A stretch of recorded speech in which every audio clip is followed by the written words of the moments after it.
another chance at life to get into that final. Earlier on, Seun Ajedagba was in the tours for the contest between two teams. Good afternoon and welcome to Tafawa Balewa Cricket Oval, the home of cricket and venue for the Nigeria Super League. After 19 rounds of matches, this is the 20th game, and the most important game is the final of this competition. My name is Oluwaseun Ajedagba. I have here with me the captain of the home team for Southern Sharks, Isaac Okpe, the captain of the away team, Sulaiman Rushewe for Middlebelt Tigers, and our third umpire for today is umpire Temitope Onikoyi-Jabbar. He will take the toss, and of course, the away captain would call. Over to you.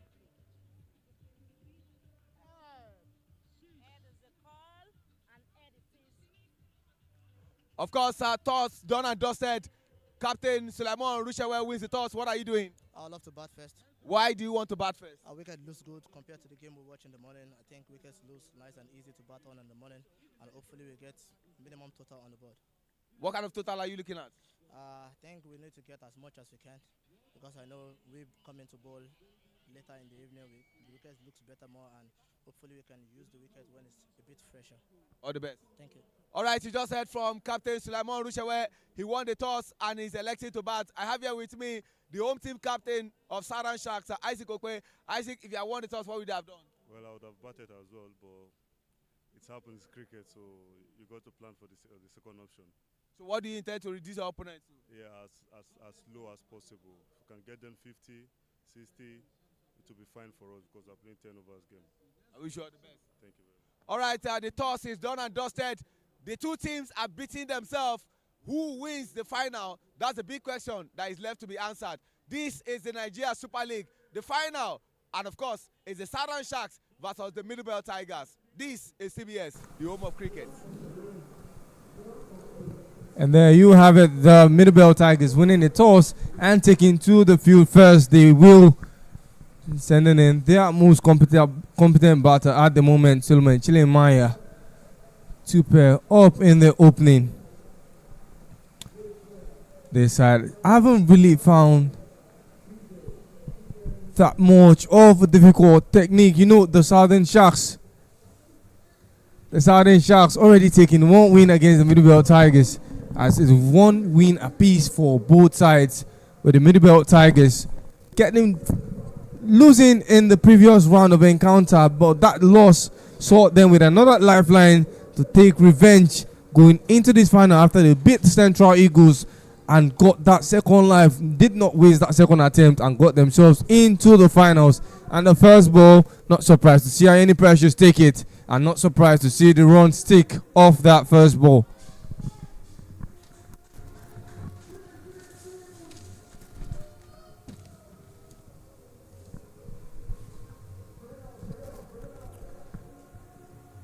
The Southern Sharks were not on a good form starting off. They started the tournament off with a loss, winning 2 games, losing the 4th, and that last game against the Eastern Elephant that saw them get into the playoff round, finishing on second on the group table.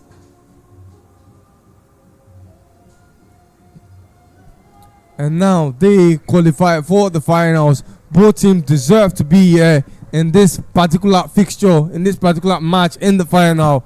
But one team will be crowned the overall champion of the inaugural edition of the Nigerian Super League.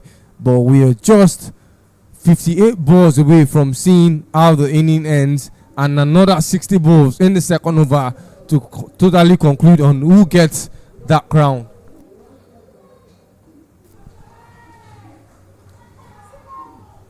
Big on the explosion, Solomon Chilemaya pulling that ball high in the air above the boundary ropes, and 6 runs will quickly register for the Middlebelt Tigers. See that again on replay. Stand and deliver.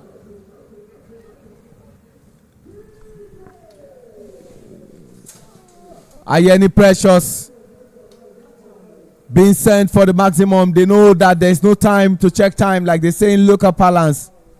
Before you say Jack Robinson is 10 overs already. The need for you to put runs on board. Back to back maximum.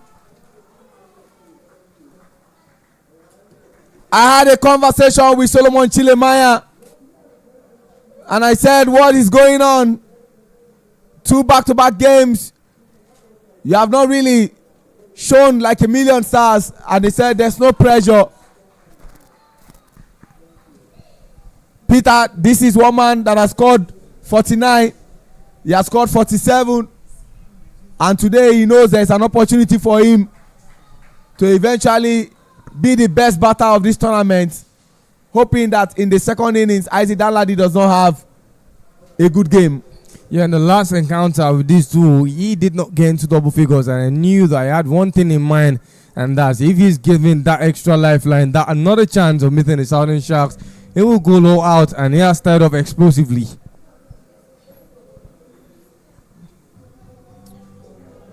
Only 3 balls he has faced so far, and 13 runs he has registered on the board. Solomon Chilemaya, in just 5 balls, the runs are already at double figures. And let's not forget that it is 60 balls, given how much the weather has affected today's game. They are going to be playing half of the required overs, and that is 10 overs, which means that they have 60 balls to register many runs as possible. Pulls it to the leg side. Would that be a maximum? No, but it will get beyond the ropes. One bounce fall into the open field on the leg side, reaching the square leg region for 4 more runs for the Middlebelt Tigers. See that again. Thank you, producer. Solomon Chilemaya is in the mood today. Peter, you recall the 3rd place game that was won by the Northern Lions, where our colleagues Endurance FM and Olumide Ajao Grace were here. That last over of Chima Akachukwu, one of the most reliable bowlers. Maybe we will see some of the maximum, the destruction that has gone in that over. Chima Akachukwu was hit for 29 runs in the last over, courtesy of that destruction from Cecele. Yeah, the highest playing points of this game have been in the reduced overs. We've had situations where we played the maximum amount of overs and the runs haven't been that pleasing, but in this reduced over, it seems to be where the enjoyment is. In the air, that ball was played, and the catch, it will be for the Southern Sharks. Not surprised to see that fielder Ismail Shitu picking that ball from the mid-wicket region. After seeing Okwara playing that ball in the air, just nicking off the edge of the bat and not traveling beyond the inner ring. Once again, Okwara inconsistent with his batting, has lost his wickets. Hasn't really found his rhythm all tournament. I'm talking Okwara Mba Samuel with his highest being 18 of 18 balls against this same Southern Sharks in the first round of fixtures. But other than that, he's been on 12, 1, 9, 12, 3 and 1. Hasn't really put a lot of runs on the board in matches. And this point of the game where all of that was to be put to the past and a fresh battle should be reborn, he has had to fall in the same line as Suleiman Rusewi has had to come in to complement on the destructive Solomon Chilemaya at the moment. He's the captain of the side and also the captain of Nigeria. He won the toss, and this was what he elected to do, saying the surface plays very well. The reason he has elected to bat, and he must justify that. Yesterday, he won the player of the match, combining very well with Undubudem Elochukwu to bring the game home for the Middlebelt Tigers over their opponent, the Central Eagles. It was a nervy game, but at the end of the day, these two formed that partnership that is required, and they will need that same partnership, especially from the man who has started out like an ass on fire, Solomon Chilemaya. This was the man who got the wicket of Solomon Chilemaya in the last ball of the first over in that elimination 1 that happened on Thursday. Yeah, both batters have a score. The batter and the bowler have a score to settle. Ismail Abdullahi will want to make it 2 out of 2, and Solomon Chilemaya we want to get his hands on that ball, both short and coming high. That delivery, Ismail had the better of the explosive Solomon Chilemaya, who exploited Ayeni Precious' over and putting that to maximum, and that late 4 of the last delivery of that first over. The runs have been mediated by Abdullah Ismail, and Solomon Chilemaya will want to try and see out this over, and I wonder what he's going to do with the bowling of whoever comes to bowl if he remains beyond this. Plays big, it that be a catch. Miracle Akigbe not going to let that slide, and Solomon Chilemaya will depart with 17 of the last 6 deliveries, make that 7, as that 7th ball took him out. Had been explosive all game, and Ismail, who has taken the first wicket, went to another in his first over of bowling. The Middlebelt Tigers started off really nice, and that loss of wicket has seen them lose 2 overs in less than 5 deliveries. This man has the number of Solomon Chilemaya, and again the miraculous miracle got his wicket, and Solomon Chilemaya will be asking, what is going on? Why can't I bat all the way? Is it the pressure of trying to catch up with Danladi Isaac, or the fact that we are playing reduced over is the reason I am not doing well? And here comes 2 batters who need to form a partnership, because it's looking like they are starting again from ground zero, haven't lost their 2 opening batters. Here comes Elijah Olaleye, who understands Sulaiman Rushewe very well. They have played together at the same club, Island Titans Cricket Club, before Sulaiman went back to Ibejuleki Cricket Club 1. They both represent the Pacesetter State or your state, and they both played together at the under-19 historic team that got us the ticket in Windhoek, Namibia. That was in 2019, and after 2 overs, it's 19 for 2. See that wicket again on replay.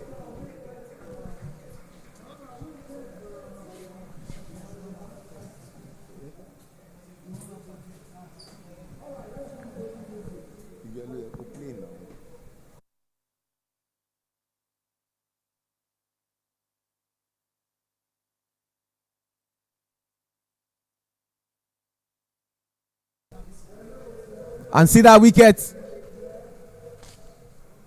from Ismail Abdullahi to Miracle Ahigbe. That was a miraculous catch. I'm talking about Miracle. He performs miracle with the bat and the ball. But I can't say about now. The man who is in charge of the organization of this Nigeria Super League, the maiden edition, former Nigerian international, and a member of the selectors, and an integral member of Government College by the Old Boys Cricket Club, the champions of the league.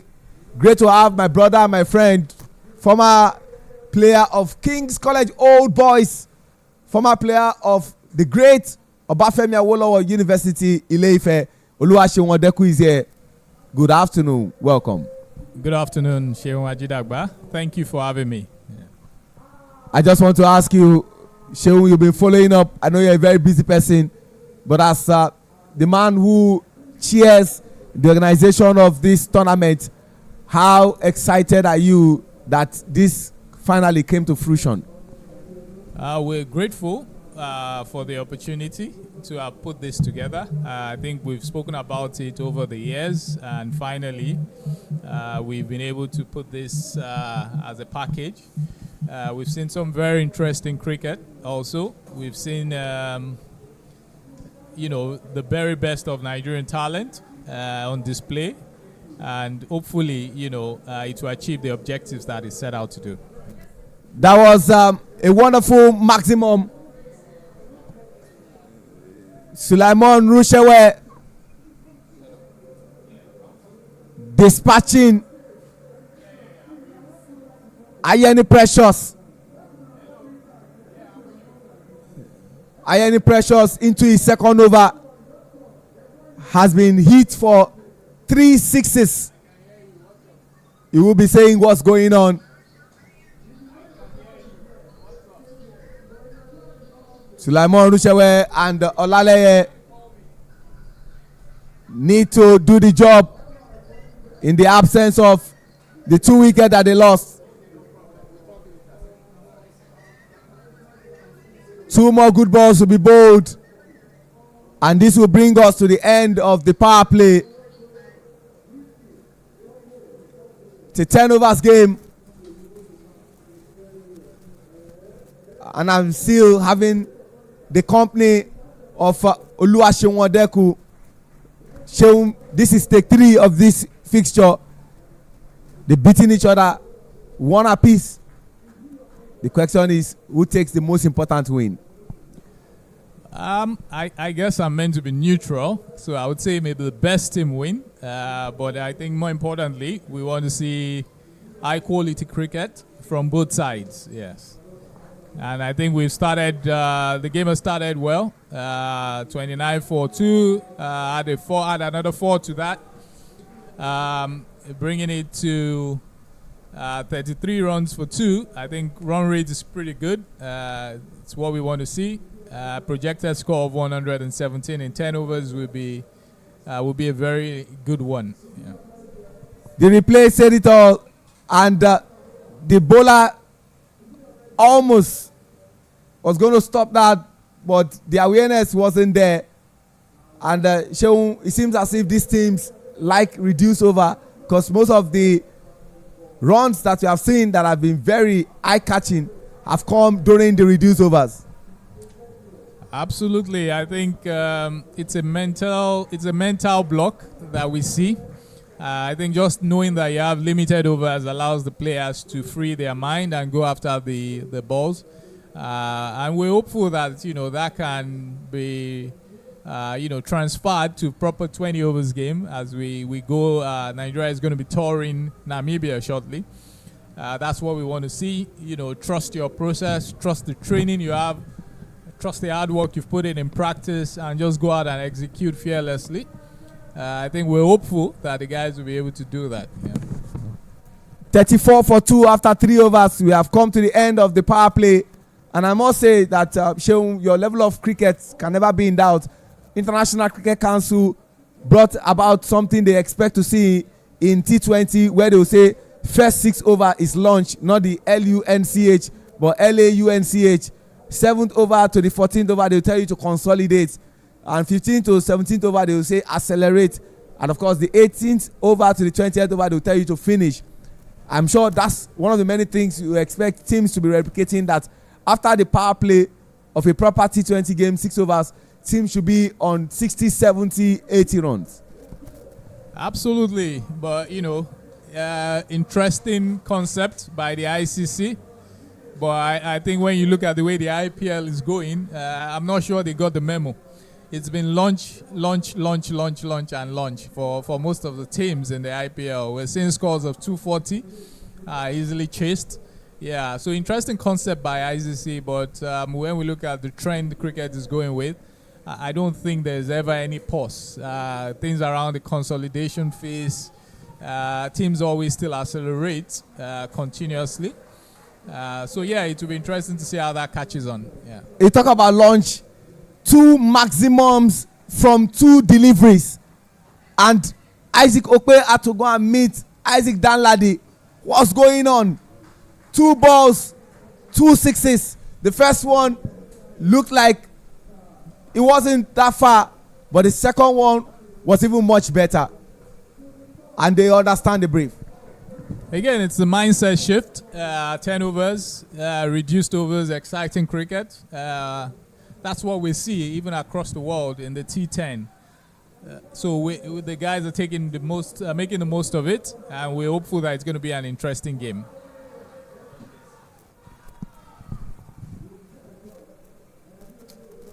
Wicket of Runshewe caught behind.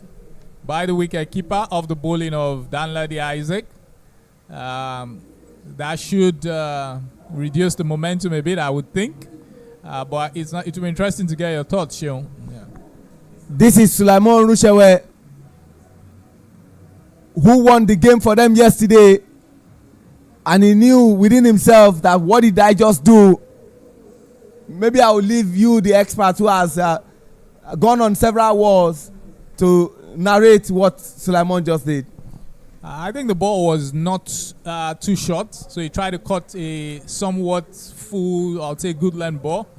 And that happens when there's pressure. You know, that requires some skill, but he wasn't able to execute that. Thank you, producer.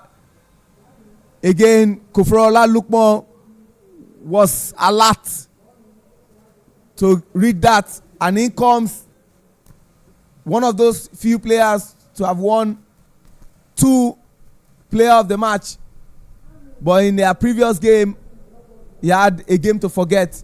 He was out for Golden Duck, Egosa Agedo Destiny. I think Golden Duck is all part of the game. I recall this IPL, Virat Kohli had, I believe, 2 consecutive Golden Ducks, came back in the 3rd game, scored 100. And so that's all, you know, part of cricket. I always try to console myself that if the greats, the likes of Sachin Tendulkar, the likes of Joe Root, you know, the likes of Smith in Australia, all have had Golden Ducks at one point in time or the other. So, yeah, it's all part of what comes up as your average when you look at the cricket stats. Yeah. Good bowling there from Isaac Danladi, the man who is on 12 wickets, but the man who is leading that bowling is Peter Aho. I want to take you back to something that happened prior to the commencement of this tournament. I listened to your lecture. It was beautiful. I was at the office and I was listening to that high intelligent delivery, and you mentioned Virat Kohli. Maybe you help me understand again. You talked about Virat Kohli, who says, when I'm chasing and I'm looking at the target, once it doesn't happen, I forget about it, I move on to the next over. What was that thing that you talked about, maybe for better understanding?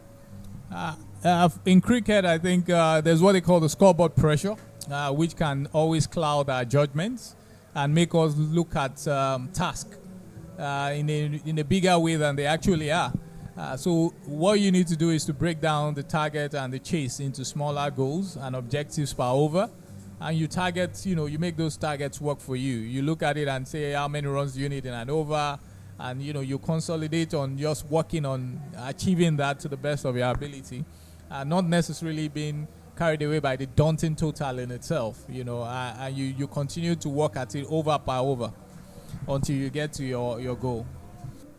Over per over, they want to do 2. And of course, that was good running, but a bit risky. But in life, you must take that risk. Lovely pickup by the man putting on jersey number 59, Odion Isesele. The other Isesele won the player of the match for his team, the Northern Lions. And when you hear Odion, you know that the other one should be Akere. And of course, I'm going to take you up on this. I know this tournament, the Nigeria Super League, we had elite opening batters, core opening batters, elite opening bowlers, core opening bowlers, elite spinners, core spinners, and all-rounders like that. But this also is an opportunity for players to get a place in the national team, because nothing is guaranteed. Absolutely. The arrangements, the categorization was essentially to make sure that all the teams have a balanced side. So the draft process involved the coaches and the captains selecting from each of those categories. And we tried our best to, you know, make the tournament competitive by ensuring that there was a balanced side. There was a balanced, I would say skill-wise, there's balance across all the different teams in the tournament. Excellent. Still on the game, the big final. Big shout out to all those who have supported this event. But coming from the Court of Appeal end in Igboshere, Captain Isaac Okwe.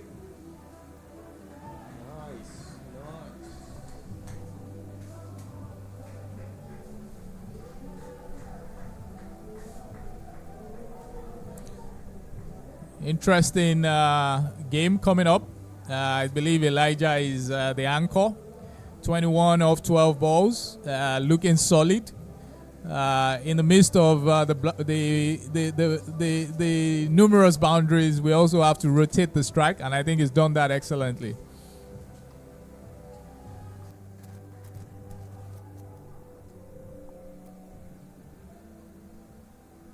No is the call. Communication is very important when playing cricket. And at this stage, they would expect that this duo would play out the overs. They still got some other batters, no doubt. The likes of David Ankra, the likes of Ndube Melochukwu. But they know that these two, if they click or get into gear, they will give them a considerable number of runs that they can defend in the second innings. Very, very correct. Isaac Okwe, experienced campaigner, keeping the ball just wide off Elijah, forcing him to try to push the ball to the offside, taking it out of his power arc.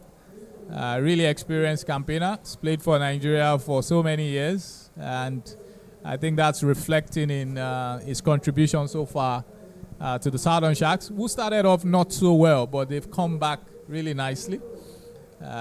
They've got, I would say, talent-wise, they've got quite a lot of experienced campaigners also. So it will be, we're aiming for a very interesting one. We're looking forward to Danladi, who's been critical to them, topping the charts on the bowling as well as the batting. So it will be interesting to see how they're able to come back to see whether today is going to be for, I would say, the land animals or the the sea animals. Who would dominate? What's your thought on this? Well, Tafawa Balewa Kedover will be the decider. It's the amphibians versus the terrestrial animals. And into the sixth over, we have Isesele coming in to bowl.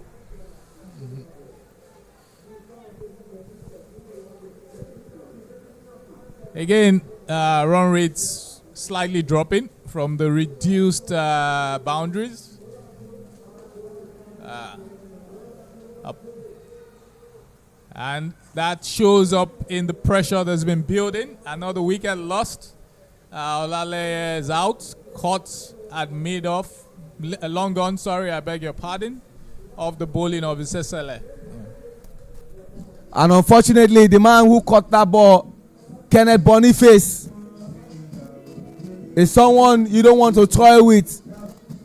His athleticism is something that is quite commendable. And Shehu, I must commend every member of the selection of the national team of Nigeria for the amazing job you people do. I recall at the second West Africa Trophy, we did have some players, the likes of Ridwan Karim, Jimo Abdurrahman, but we had 4 players who came through and they gave the coach something to worry about. The likes of Ramon Ali, the likes of Kenneth Boniface, the likes of Ndubudem Elochukwu, Ismail Abdullahi. Those 4 got their senior debut, and at every given opportunity, they made it count. Absolutely. Talent has never been in question in Nigeria. I think is what we need to work on is execution. So there's a lot of talent, and I think this Nigerian Super League has also demonstrated that putting up 6 solid teams just shows, you know, the amount of talent we have in the tunnel, right? So indeed, we've got a lot of talent. One of the objectives of this tournament is to kind of make sure that that is showcased. Maximum by David Ankra. That was a half tracker. Deserved exactly what he got. I'm surprised he didn't go further than he went. I was expecting that they would go pick up that ball somewhere where the Sharks exist in the Atlantic, just to the south of south of where we're commentating, but it just fell short of that. Yeah. David Ankra, captain of the oldest and the most successful cricket club in Nigeria, Foundation Cricket Club, and the man who scored the fastest 50 at the just concluded CCC League.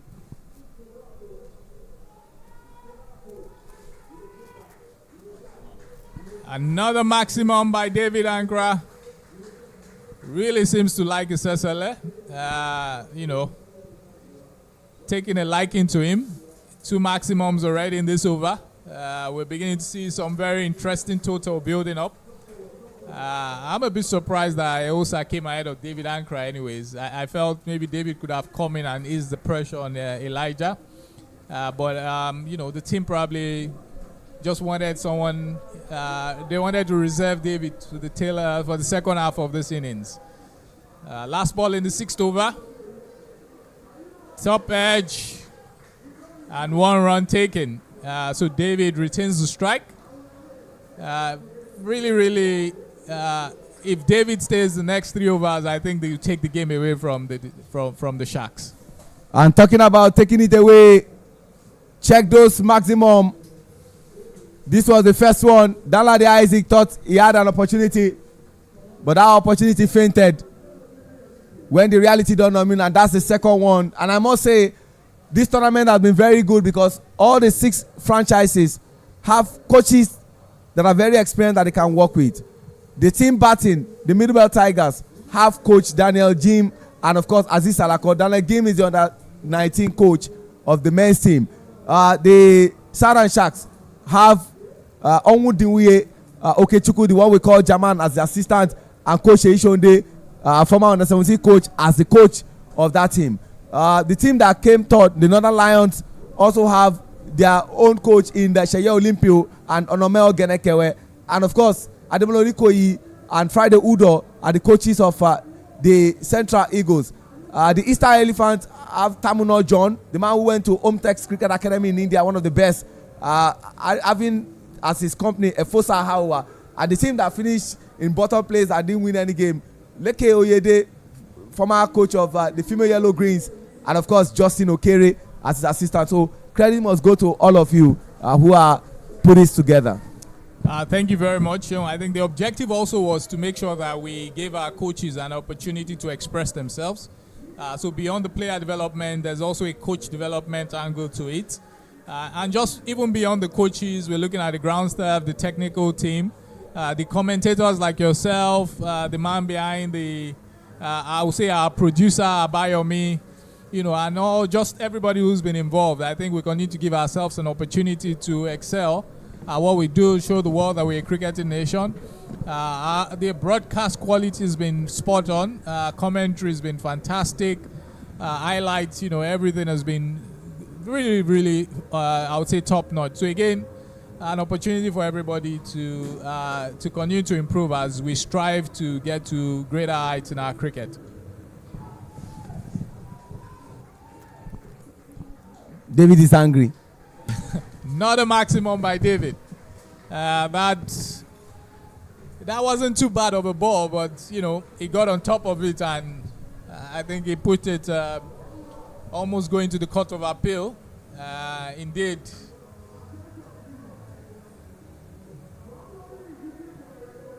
maximum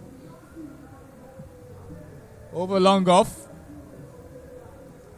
Umpire inspecting the ball to be sure that there are no damages to it, haven't been played outside of the playing area, out of bounds.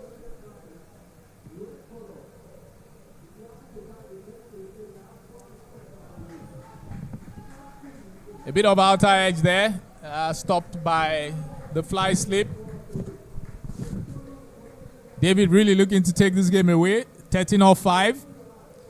Also playing the supporting role. 3 runs off 5 balls. Danladi's figures looking the worse for wear. 1 of 15. A run out chance, but not taken by the fielding team. Again, you can almost sense this momentum when you are fielding, right? And it looks as if the momentum is with the batting side right now. When things like misfields begin to happen, that comes from, I would say, the just being a passenger when you see someone smacking you around. Yeah. They need David Ankra to be there all the way. And I must say, in the light of appreciation that Seun Odeku is giving everyone, the man who chairs this tournament, I must say our big appreciation goes to God Almighty, who has ensured that every game happened. Even when heavens came down, we still found a way to play a game. I will never forget to appreciate Rusa Advisory, Here's Energy, Dafabet, Ganho Investment Limited, EMR Mining Limited, Sego Family Foundation. But Odeku is big on field preparation, because most people just see finished products. They don't see the process.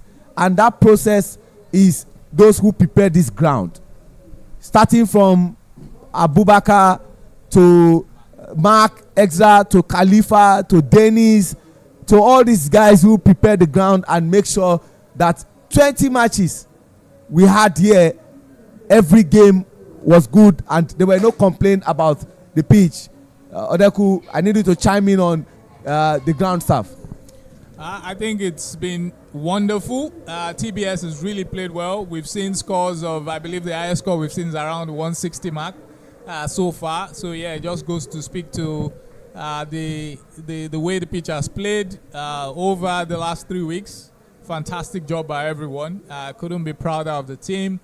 Again, we're playing deep into, I would say, our season, almost towards the tail end of our season. So getting the pitch ready, in spite of the weather, as always, is something we need to commend them on, and also just the general TBS pitch, which has taken a lot of the water, and even despite heavy rainfall, has drained very well. I think that's a wicket. I'll let you speak through that. David Ankra, Commander-in-Chief, is gone to the delight of the fielding side. Miracle Aigbe picks that wicket. See that again on replay, and that's the fourth wicket. He knew within himself that that ball did not really travel far, and that was a lovely catch. Odeku, we always talk about the importance of taking catches, knowing that another life you give to a batter, especially someone in the mode of a David Ankra, will really cost you. Yes, absolutely. Like they taught us while we were growing up, catches win matches. I think that still remains the same till today.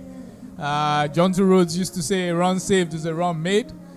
So I always pride myself in fielding, because I may not get to bat, I may not get to bowl, but I always get to field every game once you're in the team.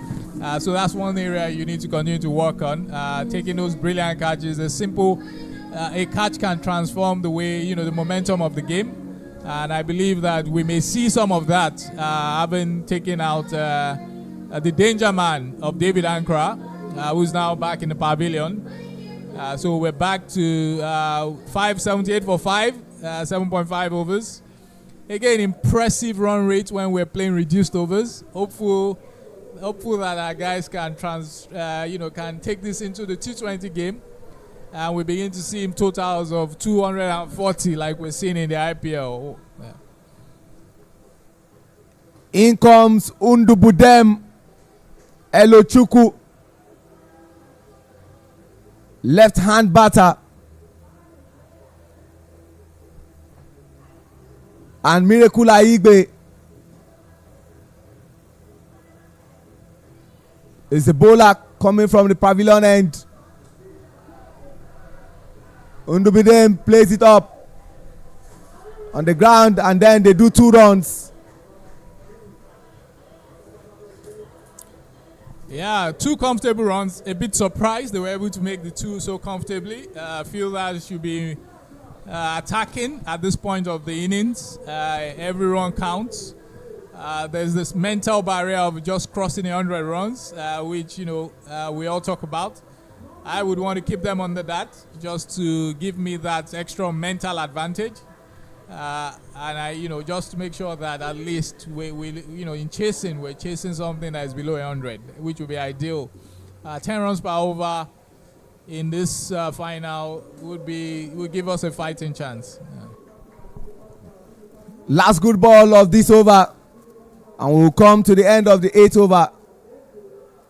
Another swing and a miss, and Odeku, I will share something with you. I was opportune to be at the center when the toss happened.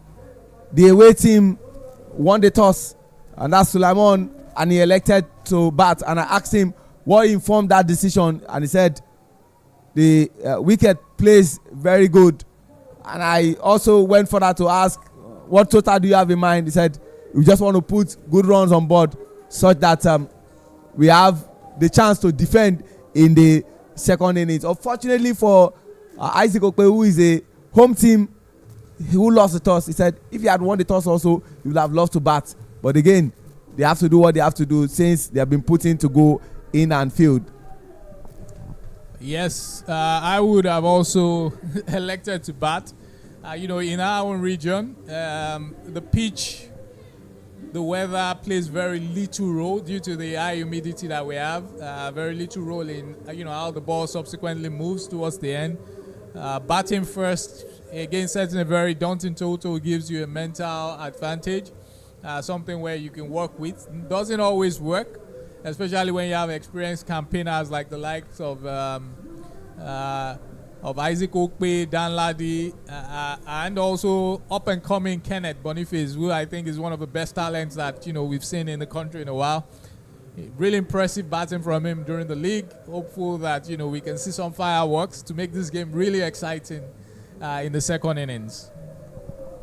Isaac Okpe had a very good first over of his into the penultimate over, coming from the corner of appeal end, bowling to Egosa, who a lot is required of him.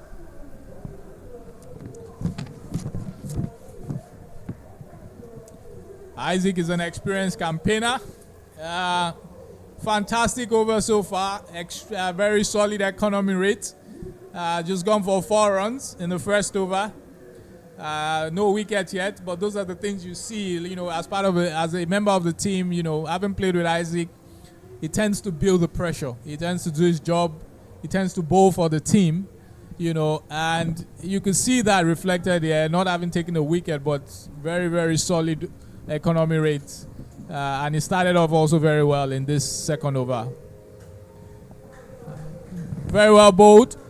Yorker length on the pads. A bit lucky that wasn't dispatched by the batsman. Going to the pads at this time may be a dangerous thing to do. 4 more good balls to be bowled. Shonwadeku, pardon my manners, the chairman of the planning committee of the Nigeria Super League, I should have welcomed you as league champion. Government College Ibadan Old Boys Cricket Club, it was long coming.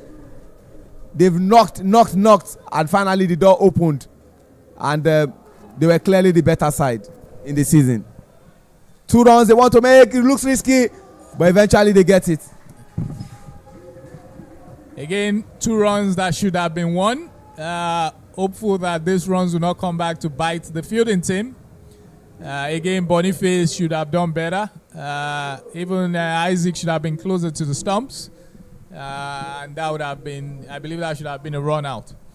Thank you for congratulating us. I always feel somehow when people say I'm a member of GCI, when indeed I'm really King's College Old Boys at heart. Yeah, but I would take it.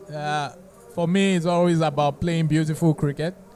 Always about ensuring that cricket is played the right way, and I think GCI did that this season. Happy to have been part of the framework that created that environment. And it's been, I could say we could have won it 2 years ago, but we fell narrowly short twice, and this year we're able to bring it home. So safe to say, GCI were the Arsenal of the EPL.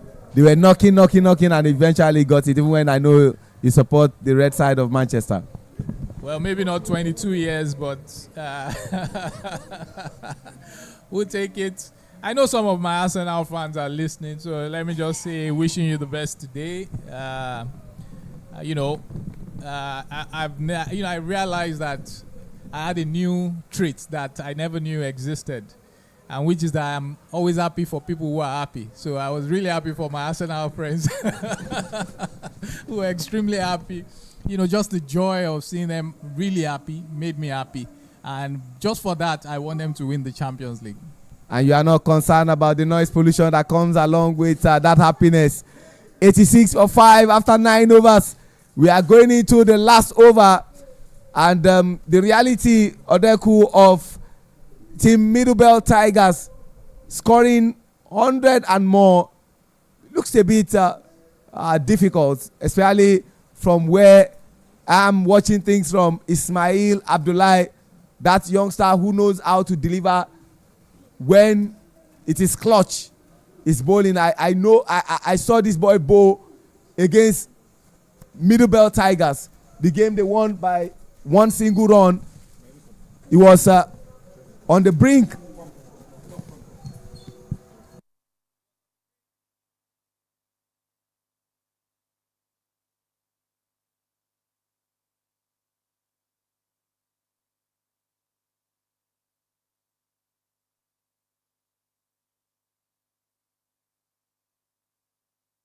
Right. I have another big masquerade. According to Peter Drucker, he says management is doing things right, but leadership is doing the right things. The best sporting federation president of year 2025 across all sporting federation, and the president of the Nigerian Cricket Federation, the man who is really celebrating across all fronts. We call him Una for short. Uyosa Nosawaru Akpata is here with me at the comms position. Good afternoon, sir, and it's a pleasure to have Mr. President here. Thank you very much. Really glad to be here.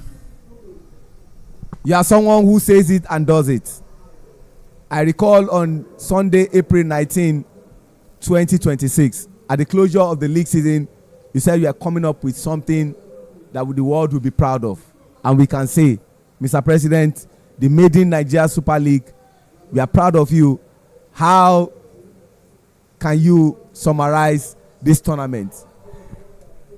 Well, I'm super excited. This has been 2 years in the making, but we just had to give it a try this year. And I think from what we've seen, we've sort of like exceeded all our expectations. I mean, quality of game, superb. Imagine bringing the best 90 cricketers at the male high performance level in Nigeria to play for almost 2 weeks.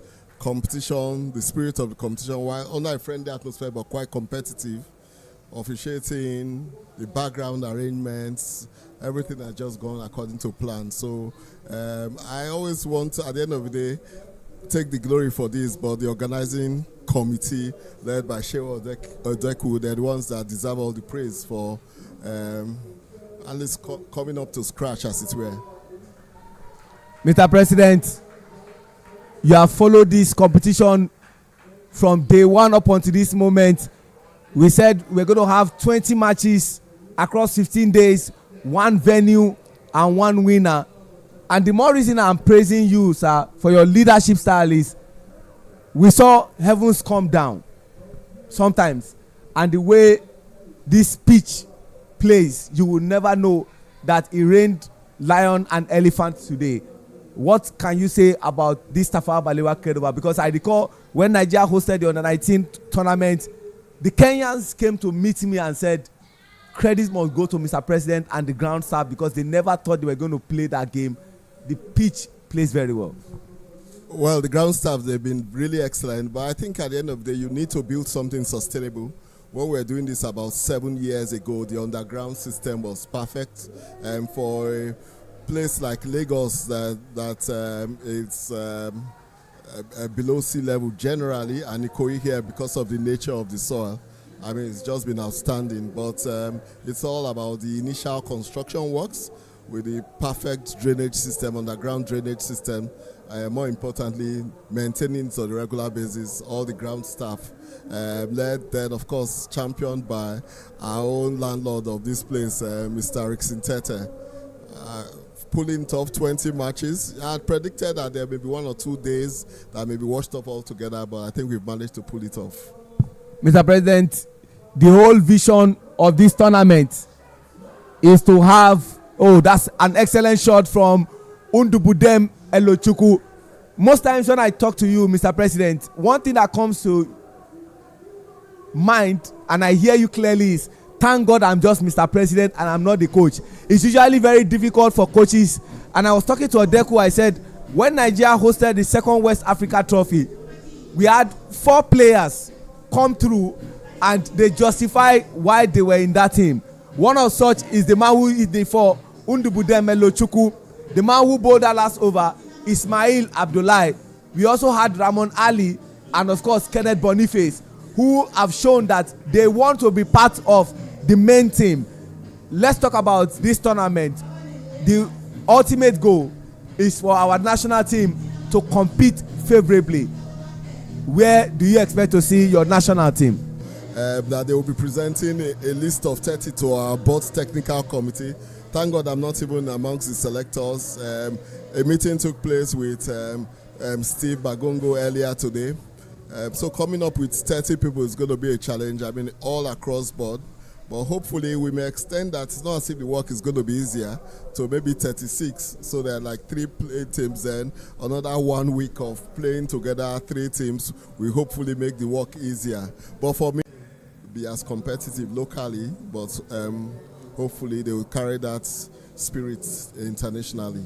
Mr. President, I like the fact that you touched on something that is very germane. You are big on high performance, and we have several high performance centers across the 6 geopolitical zone.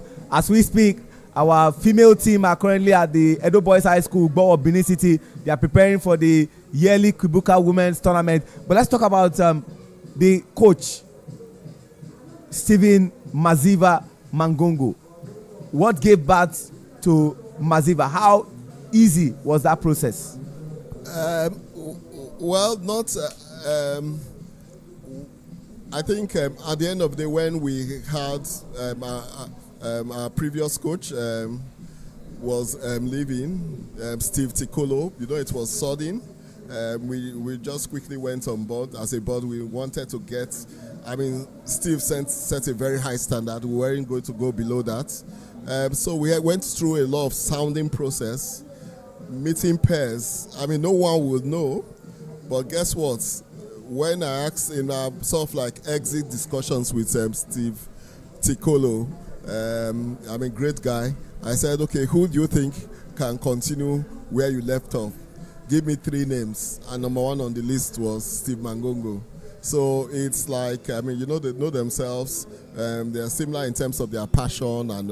So having said that, 2 or 3 people I heard from, it now remains to go through a process to get him to show interest to apply with the 43 other candidates, and as we left that to the board's committee on the selection process. And from what I hear, it was miles ahead of all the others. And at the end of the day, when we as a board now went to have the post-selection discussions with him, his passion was just, overwhelming for us. So we had to do all the rest of things. The commercials were very easy because the passion was just there, and we were aligned in terms of what Nigeria had to do. Mr. President, I must commend the entire selection panel, from Mr. Adara Imola, who represents the board on the North Central, to the likes of Mr. Ladipo Idowu, former Nigeria International, who is also there at the head of the selectors, to Olumide Akintokun, Endurance of Fame, Mr. Tayo Atoloye. And when you look at the resume of Stephen Maziva Mangongo, you have to say that Nigeria has gotten the best. Before I let you go, it will be rude of me not to congratulate you on all fronts, because during your dispensation, great achievements are happening. Habib, Dahiru, Amoto, Balogun, and Nessi, the tallest umpire in Nigeria and an ICC level 3 Africa umpire, became the first in Nigeria to be selected into the elite panel. And you've talked about development. How did that news come to you? It's I was ecstatic. Let's just recognize that high performance and people creating the right opportunity for our people to thrive does not just end with the players themselves. We are talking about coaches. Let's know that last year Daniel Game qualified as a level 3 coach, and it was one of the best in that cohort. And when it came this time as a board, we were quite deliberate to say we wanted to expose or give some of our best umpires an opportunity to strive at the international level. And this is just a shining example. Passion, it talks cricket, talks umpiring, talks about this game, all dreams it, lives it, and all the time. So for me, we came recommended as is expected due to the process, or highly recommended by us. And when I got feedback that he was, again, one of the top performers, I was really, really excited. To me, this is a personal victory for us, as it were. But let the whole world know that there are many NSCs out there. There are many games out there. Ours as a board is to continue to create the right environment for people to thrive.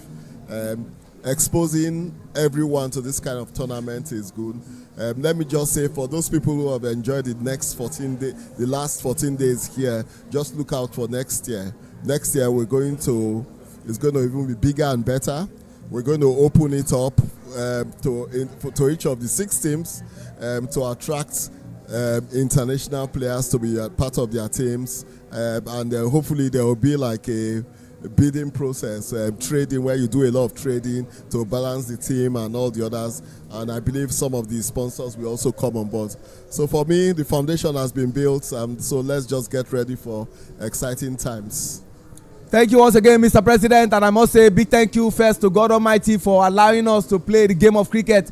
Rusa Advisory, EMR Mining Limited, Dafabet, Ganho Investment Limited, Sego Family Foundation, and the big congratulations must go to Nigerian Cricket Federation under the leadership of Una Uyo Sanosawu Arakpata for sanctioning this Nigeria Super League. As I go, it's difficult for me to say, but why will I not say congratulations, Mr. President? Arsenal Football Club winning the EPL title for the first time in 22 years, and today they are up against Paris Saint-Germain. Mr. President, I wish you all the best, but for the sake of noise pollution, I'm thinking, let me just leave it at that. Well, I was just going to say, Sheun, that thank you and your team for bringing these matches live to the audience, but you've just shown your hand there that you are not supporting us this evening. So Mr. President, I congratulated you. I congratulated you. Okay, thank you very much. So you've done a very good job. In advance. Thank you very much. So it's going to be double celebration, hopefully, in about 3 or 4 hours' time. But on a good note, so thank you very much, you and the team, the media, for bringing this to light. For those of us who were not here every day, it was like we felt the tournament, as it were. Thank you very much. You just heard from the man you love to interview over and over again, the man who is taking cricket to the permanent side, the president Nigerian Cricket Federation. We call him Una for short. Uyo Sanosawu Arakpata, blessing us with his presence at the commentary position. At this juncture, Peter, you start off things in the second innings. Yeah, I think the credit should go to the Southern Sharks to kickstart the runs on the board, as they know the target on the board with the limited number of balls available. The Southern Sharks, the team that still posts their highest total in this tournament, 170 of 120 deliveries, know that this is where it matters the most. That is just a score. This is where the glory lies, and that crown should go to the team that is deserving it. Southern Sharks and the Middle Belt Tigers are 2 competitive sides that we want to see take this game down the wire.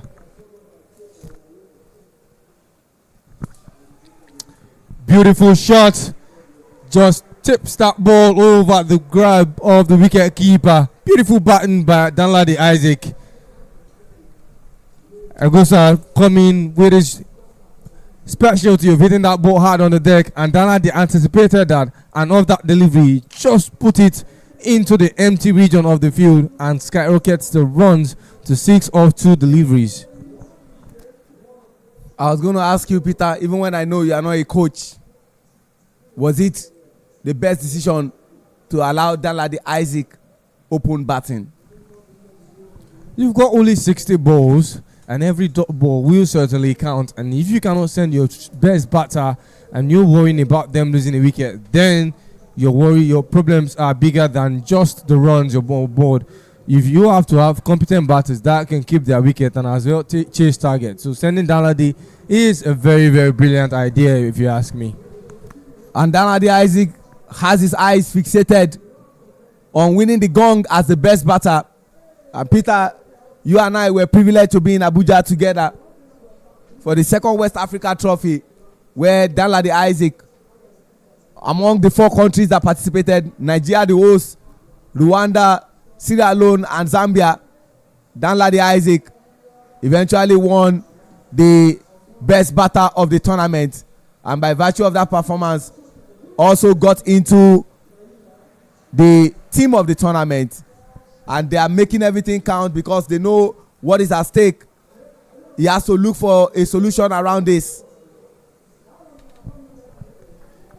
One for the over. Here's the warning, giving just how high that ball was. Danladi even had to leap and still didn't make contact. And the umpire has given the signal to that bowler.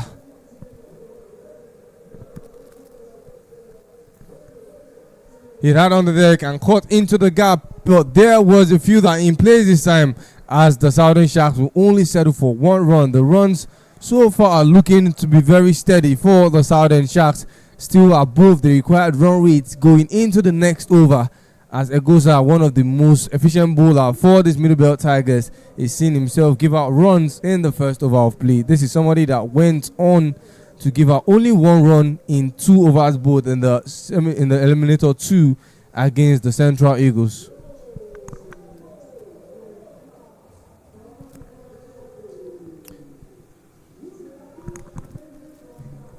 The first over has come to an end. 11 is what sits on the board, higher than the required run rate, as the Southern Sharks are yet to lose a wicket, and we wait for the next 54 deliveries. And what is required here? They need 94 runs in 54 balls. Isesele Evangel is batting alongside Danladi Isaac. Isesele is on over 100% strike rate by virtue of facing 2 balls and scoring 3 runs. And Danladi Isaac is on 200% strike rate. 4 balls he has faced, he has scored 8 runs. And coming from the pavilion end, Undubudem Elochukwu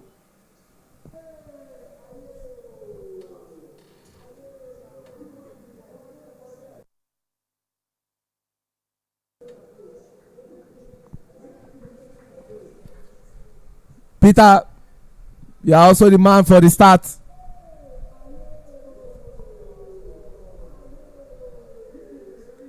Danladi Isaac. Runner chance!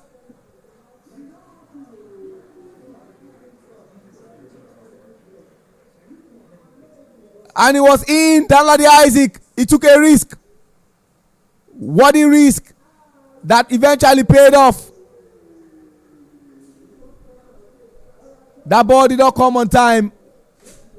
Peter, Danladi Isaac can only win the best batter. He cannot win the best bowler.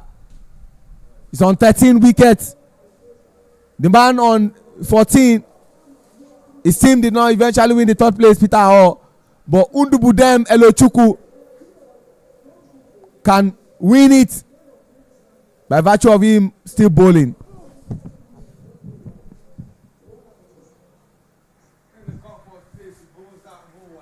Was the trigger to send that ball beyond the boundary ropes.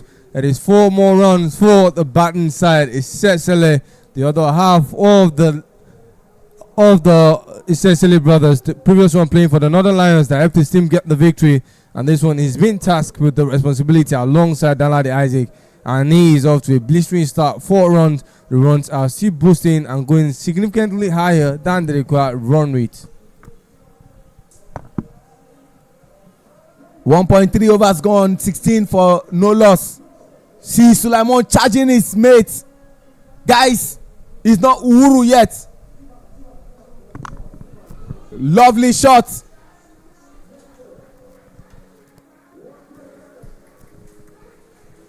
And that's 4 runs. Isesele.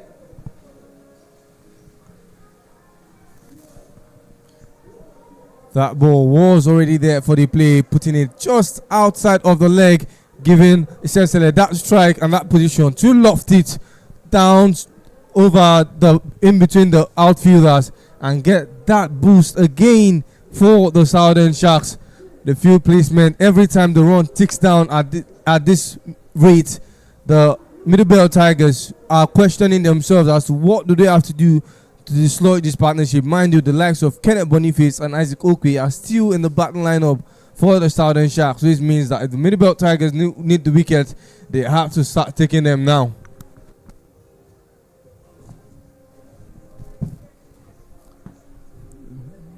What is on the mind of Undubudem Elochukwu is to make sure that what you usually hear in South Korea, Yoishina Yoikangai, which is good thinking, good product, and that partnership does not work. Knowing that if the duo of Isesele and Daladi Isaac continue to bat, it might be destructive for them.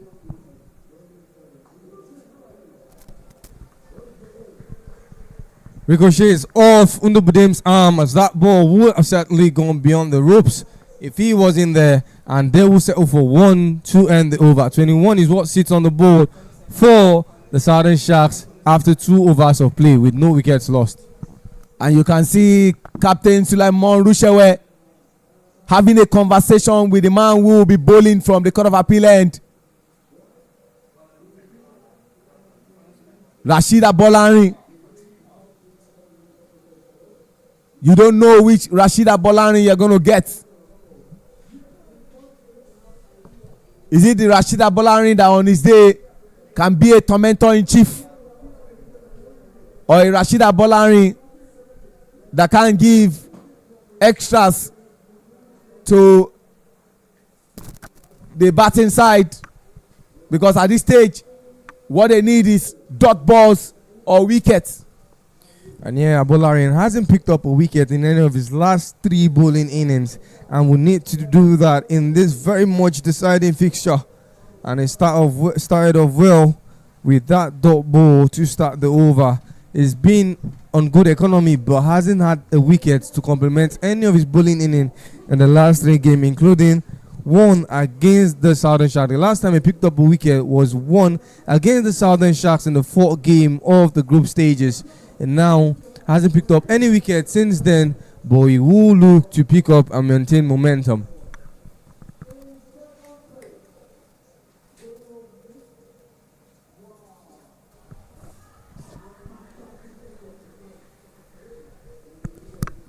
And just one, which for them is good. Prior to this over, they were overachieving. They need about 10 per over, bearing any extras that might come with it. But having bowled 2 balls, and of course, just 1 run.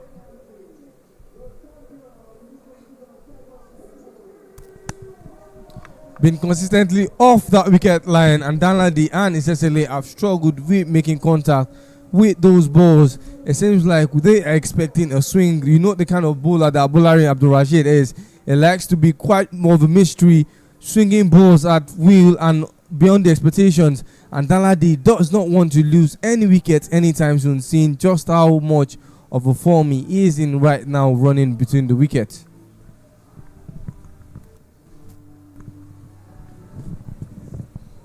My God! What was that? What was that? Egosa! What did you just do? This is Danladi Isaac. I hope you don't live to regret this. Egosa, you dropped Danladi Isaac on 9 runs. We will see how it will pan out at the end of the day.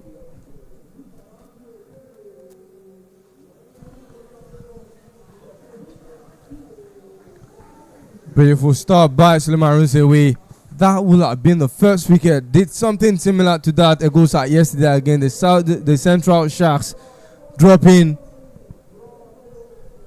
Akachuku Chima and give him an extra like Akachuku Chima almost exploited him all before getting himself dismissed and is awarded Danladi Isaac, the last person you want to award more lives in the batting crease, and he has given him that much of a privilege, and hopefully he doesn't get to regret his decision. But so far the runs have ticked by little. 24 is what sits on the board for the Southern Sharks after 3 overs bowled and no wickets lost yet. See, my friend Ehosa, the destiny of Danladi Isaac one is in his hands to make sure this man don't bat again. But see the disgusted figure, the animated figure that Rashid Abolari caught. The look says it all, that how, why, and I recall back in 2013, some 13 years ago at the Willomo Cricket Ground, Sierra Leone versus Nigeria. Sean Phillips was batting. He was dropped on 3 runs. Nigeria was on 49 for loss of 4 wickets at the Willomo Cricket Ground. And Sean Phillips went ahead to play 103 runs not out. And for every ball Sean Phillips played, Lansana Lamy, the captain on that day, will look at the man who dropped in and say, "You dropped Sean. You dropped Sean." That was what he kept saying. Suleiman Runsewe, after the power play, has come into bowl. My word! David Ankra once again. Was this a sleep? But it was 4 runs.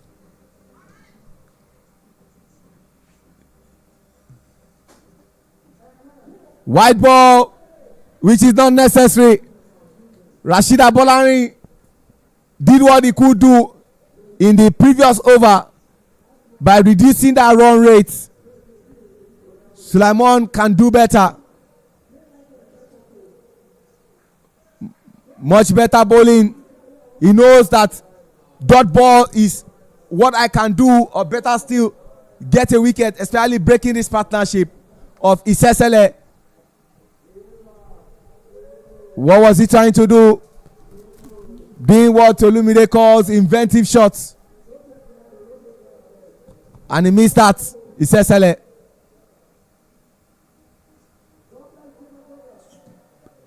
And ladies and gentlemen, what is the decision?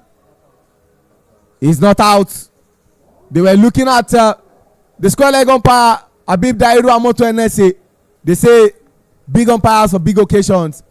2 of them are the ones handling this big final. Kendi Olambiwonu and of course Habib Amoto NSC.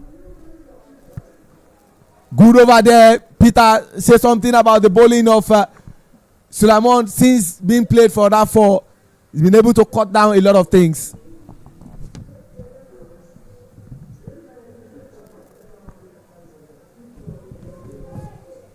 Yeah, you talked about 0-4, and 0-4 is the result. I don't know what's happening to the Middlebelt Tigers right now, but so far a lot of fielding error and missleeps. Is it the ground that is wet, or the fielders are just not in their rhythm at the moment? And see that again on replay. Rashid Abolari could have done better, but unfortunately that didn't happen, and the ball raced for 4. They are on 33 for loss of no wicket after 4 overs. They require 72 runs in 36 balls. The current run rate starts at 8.25, and what is required is 12.00. He's still holding his shoulder. I hope he's fine, because by virtue of that good bowling spell, the captain will still want to use Rashid Abolari. We are getting into the 5th over.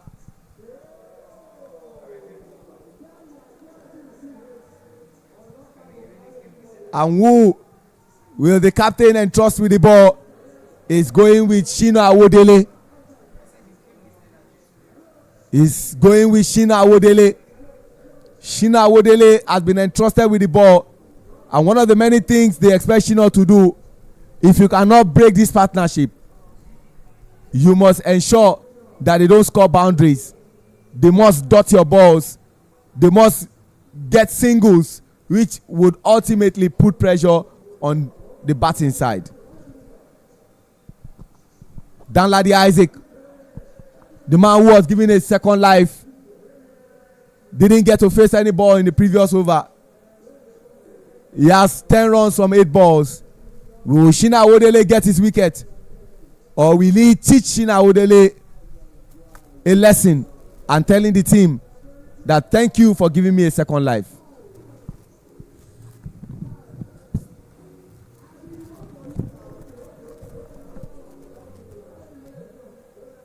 Enough time for the two batters to have a conversation.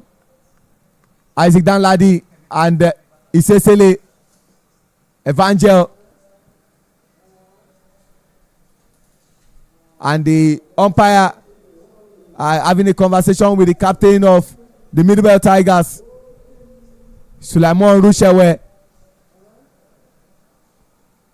Peter, the first game ended in a 1-run victory for Middlebelt Tigers. He had to take Koforola Lukman to give them that victory. And the second one, which was the eliminator one, they beat them by 17 runs. What will end today? We are waiting to see. 33 for no loss after 4 overs. Shina Awodele from the Court of Appeal end. White +1, and just 10 more runs will be required in this over to maintain the required run rate for the Southern Sharks.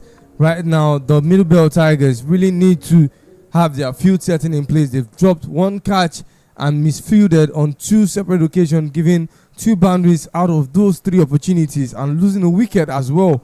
They really need to be more tidy. Those extra life will be what will determine the result of this game.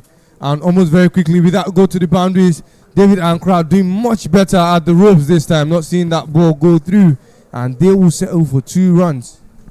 And you can see David Ankra, thank you to all those who have brought this live to the world, led by the boss himself and the Secretary General of the CCC, Bayomi Ayonusi, and all his team, Femi Chibuzo, David, Timileyin. Big shout out to all of you. Missed opportunity there. They know what they need to do. We can't thank all of you enough. You are the reason the world is enjoying this. And see that again on replay. My producer, Shino. This was what Isaac Danladi did to David Ankra, your teammate. Put your body behind it, knowing how important this game is. You want to X your name in history books as the first team to win this tournament.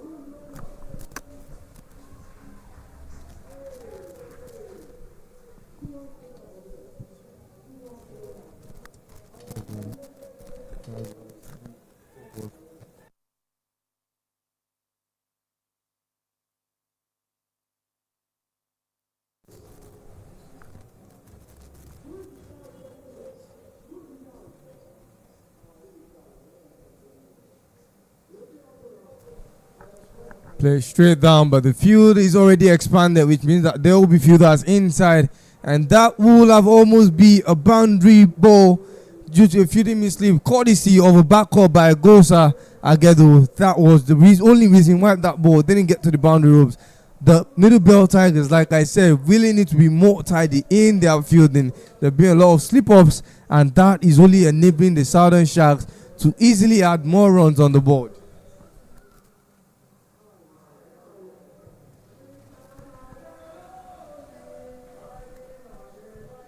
It's a bit surprising to know that Isesele is the one carrying this team at the expense of Danladi Isaac that we all have eyes on. I'm sure this man on your screen, Solomon Chilemaya, will be hoping that this does not happen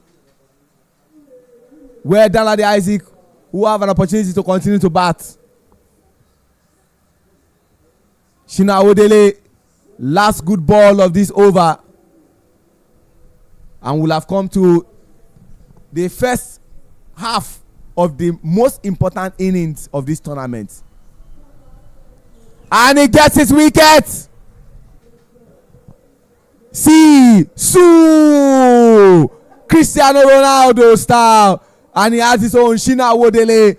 Ladies and gentlemen, they are 41 for 1 after 5 overs, and in comes jersey number 9, Kenneth Boniface. And what a perfect time to bring on a man who has grace in his name, Olumide Ajao, to partner Peter Oladoshu. Olumide, they welcome you with a wicket. Thank you very much. Yeah, beautiful wicket there. Shina Awodele, a steady bowler for this team, a wicket breaker. He changes the trajectory of the game with his bowling. He's done nothing less of that by taking the very important wicket of that man in form, that run getter for the Southern Sharks. Isesele Odion Evangel is departed, bringing in another talented young man, Kenneth Boniface.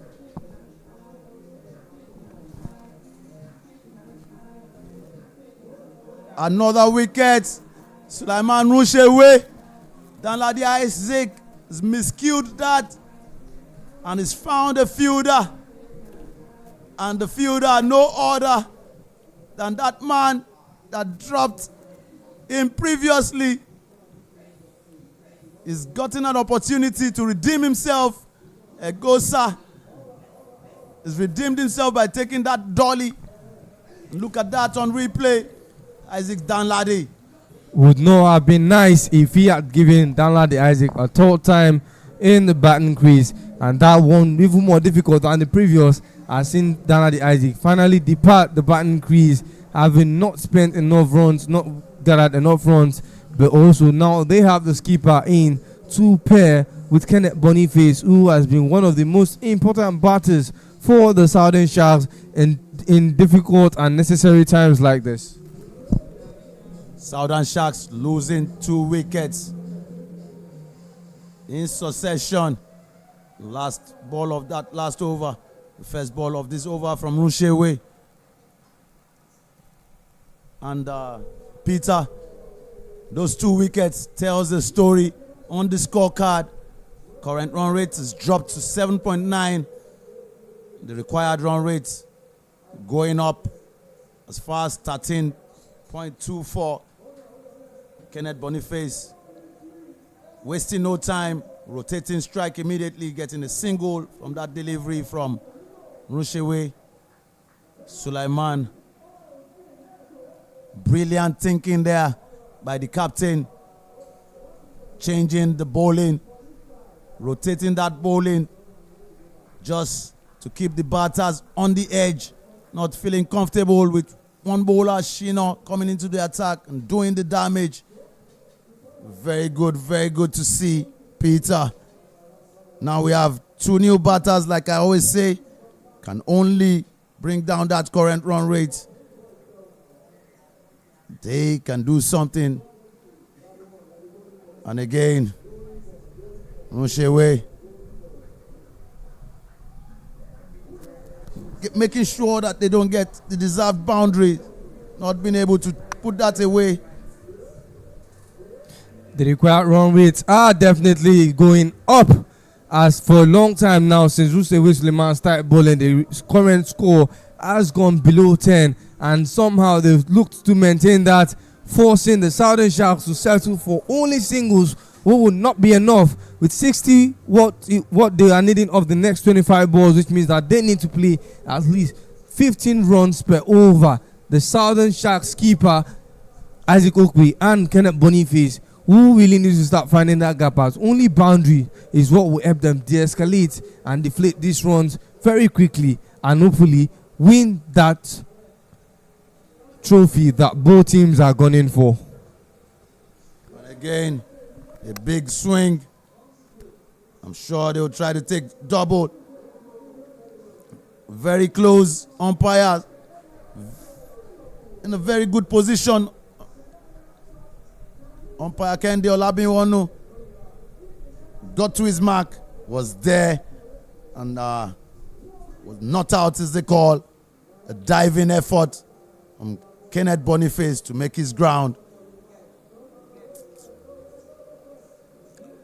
And now it's 47 for 2 after 6 overs bowled in this encounter. The current run rate is sitting at 7.83. The required run rate now, Peter, 14.50. It's becoming a serious batting issues now with the Southern Sharks having to get 58 runs off just 24 deliveries. Uphill task, I must say. But you can see the talented young man, Kenneth Boniface, is in there. He's gotten 2 of 2 deliveries. And the captain of the Southern Sharks, Isaac Okwe, has gotten 4 of 3 deliveries.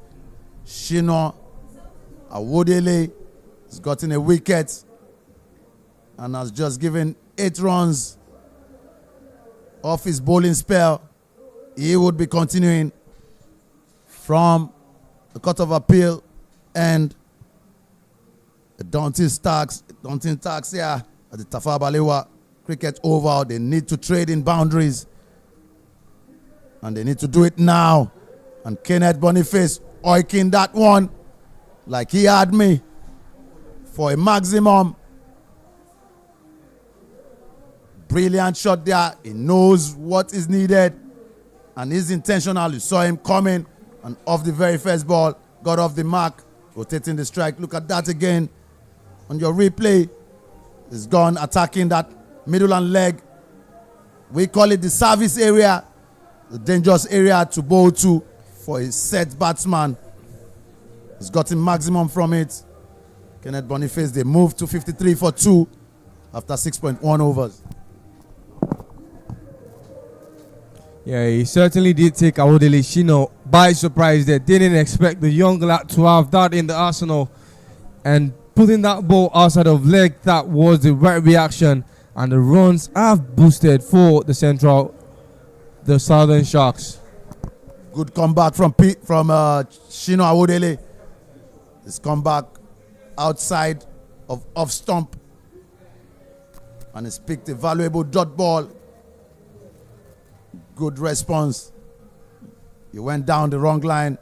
You correct yourself and get valuable dot balls. A talented young man, wicket taker, partnership breaker. Another easy double from this duel at the center. They're intentional. They need to get runs, but most importantly, they need to get those boundaries. Now they need 14.29 per over to be in contention. And again, Kenneth Boniface was in the slot. Agedo is taking 2 very beautiful catches now after dropping that one that made him look very ridiculous. And now he's happy. He took the first one. He was still disgusted with himself, stoning that ball onto the ground. But now he's gotten his excitement back. You can see it on his face. And his teammates are gathering around him. He's made amends for his mistakes. And now they've gotten the 3rd wicket of the Southern Sharks. Very important one, Kenneth Boniface. Yeah, I mean, what would he mean to the team? Look, after dropping that first one, it seemed like the momentum in the team have dropped. And suddenly he's taken the wicket of 2 of the highest scoring batters for the Southern Sharks. You can see just how calm the Middle Belt Tigers are. They're even more relaxed. I'm talking about their managers, the team manager and the team coach. having a little bit of a discussion, seeing how much momentum has returned to the Minibel Tigers when you've taken out the wickets of Kenneth Boniface and Isaac Dalade. You know that you've taken out two big problems for you. Miracle Ahibe is still another big problem, and remains to see if he can pick up the momentum that the team needs. Hasn't really been able to boost up in terms of consistency figures with the bat, but this is where it will matter the most, and this is where it will count. If he can help the Southern Sharks cross this finish line, that will be all, and that will be where the history will be marked for him and the Southern Sharks. And he's off to a blistering start, finding the gap and taking that ball for the maximum. Awodele Shino has been sent beyond the rope 2 different occasions. The first and the 5th ball, same line, same length, same decision by 2 different batters. Well said there. Awodele picking the wrong line to attack again. He's picked that middle and leg. I told you, Peter, is the service area for known batsmen. You don't bowl that area to solid batsmen, standard batsmen, and these guys have shown him that that's the wrong line. You better correct yourself. He has to get outside off to be dangerous. And again, he's done that. It's been spilled by the keeper, David Ankra, to the rescue from the boundary ropes. They take a quick single from there, bringing us closer to the end of this game. Shino Awodele. Oh, sorry, my bad. Umpires declaring a leg by there. Ball must have ricocheted off Shino's off the batter's pad. Isaac Okpe still at the center. He needs to do more with the bat. No ball called by the umpire, and he gets 4 runs from there. Shino Awodele doing something. Umpire has to call on the umpire's attention. He has to know what he's doing wrong. Look at that again. I think it's a case of overstepping.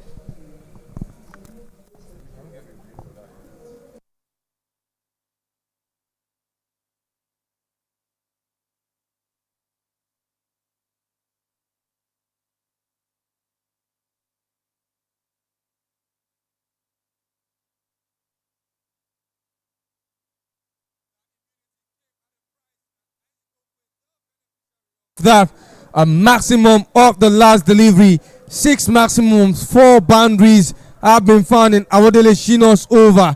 35 runs is given out in 2 overs bowled. There was that ball. This time it was on the off, but Isaac Okwe anticipated that and played with the backhand, sending that ball out of the ropes. 74. It sits at now 3 more overs to be played, and the required run is less than 11, sitting at 10.33, but the strike rate shooting at 10.57. The Southern Sharks are going to take this game down the wire, given that immunity. This last overs brought the Southern Sharks back into contention. They were running at 7 per over. Now they've jumped back to 10 per over. What is required is about that 10 per over mark. And look at that ball again. Isaac Okwe had that freedom, knowing it was a no ball. He gets maximum from it. Shino unlucky. No ball 4. And he's been treated. The no ball played for maximum. Bringing the Southern Sharks back into this game. Another good shot there from Miracle Aigbe. Good pickup. Elijah. They make 2 comfortable runs from there. They know what's needed. They're running fast between wickets. The captain leading at the center. Miracle working with his captain. Combination that works. Elochukwu trying to break this partnership. The bats continue to spill runs here at the Tafawa Balewa Square Cricket Oval. This beautiful encounter. These 2 teams evenly yoked, depth in batting, bowling options very much available for Captain Rushewe, bringing Undubudem back into the attack. See if he can break a partnership. And again, finds Eusa Agedo. Managed to stop that ball. They take a quick one of that spill, of that misfield. Didn't quite pick it up one time. It's 78 for 3 after 7.3 overs bowled. 27 runs needed of 15 deliveries.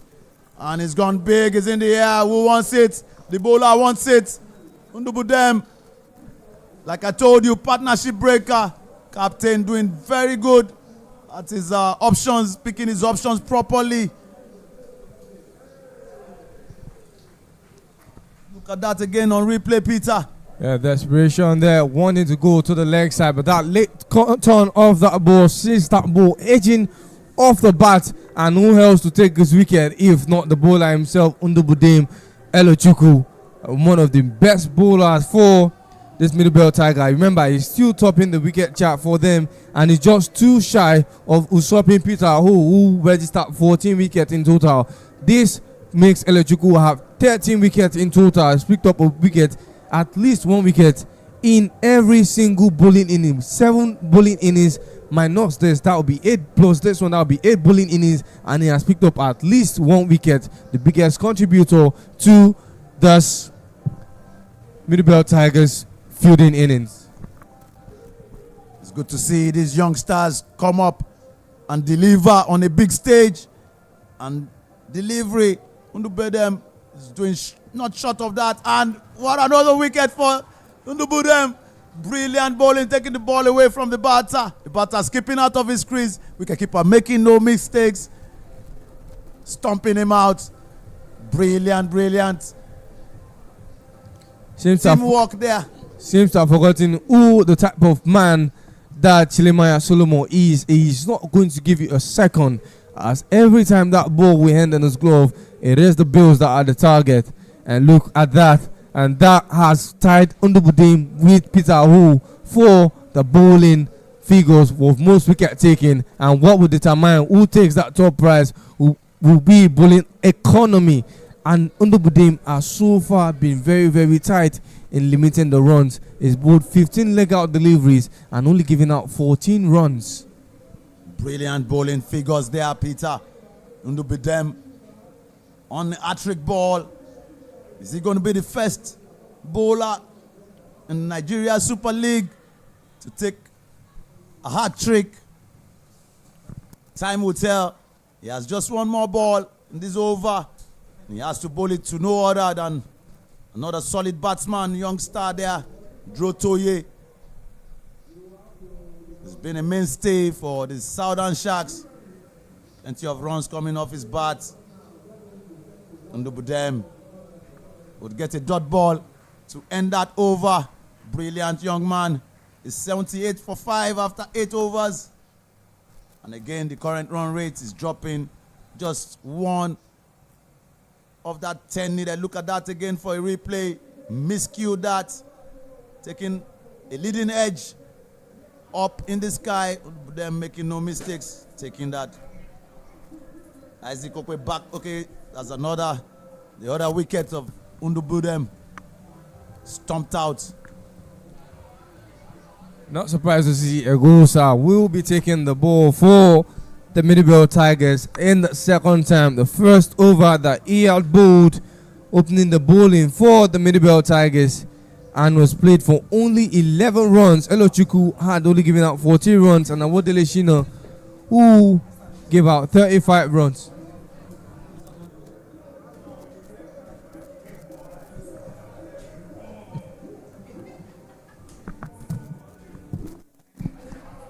It's 27 runs needed of the last 12 deliveries in this encounter. Winner takes it all. The Middlebelt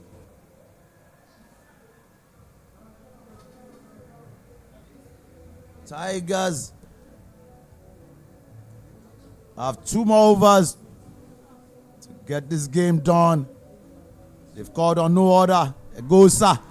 And he's gotten a wicket off his first delivery. What a catch. And what a celebration from the youngster. Egosa takes that wicket. The short delivery pounced on by Isaac Okwe. just finds You a know, fielder. earlier on before you came on, I had said it and mentioned it that the fielding needed to be better, and better it has gotten, and wickets are falling in that stead. Folajuwon better come back than his performance yesterday, where he dropped 2 catches and still in the starting lineup. He has justified that, and look at that celebration. It tells you just how much it meant to the player.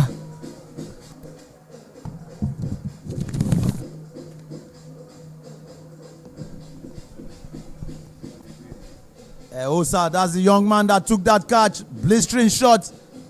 He was able to cop it. He was calm enough to hold that. Sees the departure of the captain. Isaac Okpe brings in Koforola into the center to try see if he can work something out here. 2 new batters, both on 0, needing 27 runs off 11 deliveries. Swing and a miss. Sees a dot ball there. Gosa coming back strong. He's gotten 1 for 11 in his spell. Brilliant bowling.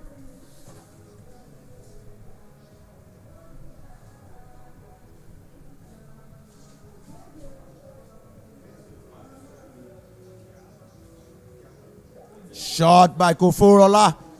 Would find the man in the deep, Abolari Rashid. They couldn't come for the second one. The strong arms of Abolari. All in that ball back into the wicketkeeper's gloves, preventing any more runs. And now it's 79 for 6. 8.3 overs delivered. Oh, brilliant bowling to Drotoye. Slower ball there. Employed by Egosa. Destiny. Good thinking. All of this will certainly count now, as this game is nearing the end. 1.2 more deliveries to go, and the Southern Sharks still have a chance if they can keep those runs sticking. Plays it off the back foot, and Abolari will chase, but chase in futility, as that 4 runs have seen the runs deflate for the Southern Sharks, which means that they have 7 more deliveries to try and win this game. Drotoye Gideon has been a mainstay in the batting since coming back in the side for the Southern Shark and contributing with the bat. And like I always say, this is where it matters the most. Egosa wanted to be all cheeky again this time around, putting that ball outside of off. And Gideon Drotoye, like I mentioned, is a player I'm very familiar with and loves to cut that ball into the open gap. Successfully, he got that, and Egosa should come toward the stumps with his final delivery. Well said, Peter. That young man, Drotoye, can middle the ball. Plays that ball so well when he plays it. He's up against Egosa. He needs to get, he and his partner would need to get 22 runs off 7 deliveries. Very possible if we trade in 6s and 4s. But let's see if these men are capable of doing that. Again, he throws his bat strong and hard. Gets it across that boundary rope at extra covers. His field set is not good enough. Drotoye gets another boundary. When will Egosa learn that ball? He put this time around much more slower and outside of off. And Gideon Drotoye expected that, waited off that bounce, saw the height and dislodged it beyond the boundary ropes. Only 6 balls remain, 18 runs to be defended. Any more boundaries could see the Sharks pick up that much needed down the wire reaction. And the Middleborough Tigers, who seem to have been controlling this game up until this over, now have to try and keep 18 runs out of the reach of the Southern Sharks. 18 runs needed of the last 6 deliveries.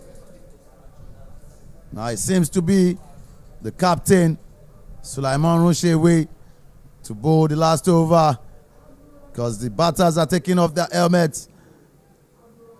They can only do that if they are going to be facing a slow bowler. You see Rushewe beckoning onto his teammates. They're all rallying round, trying to make the best decision for this last over. Saw how dangerous Drotoye could be. The last 2 balls of the last over. He got those 2 important boundaries, 2 fours. He moved to 8 runs off just 4 deliveries. Current run rate sits at 9.67. The required run rate here is 18 from the 6 deliveries. And no, the captain Sulaiman Rushewe is calling on no other David Ankra to deliver the last 6 balls.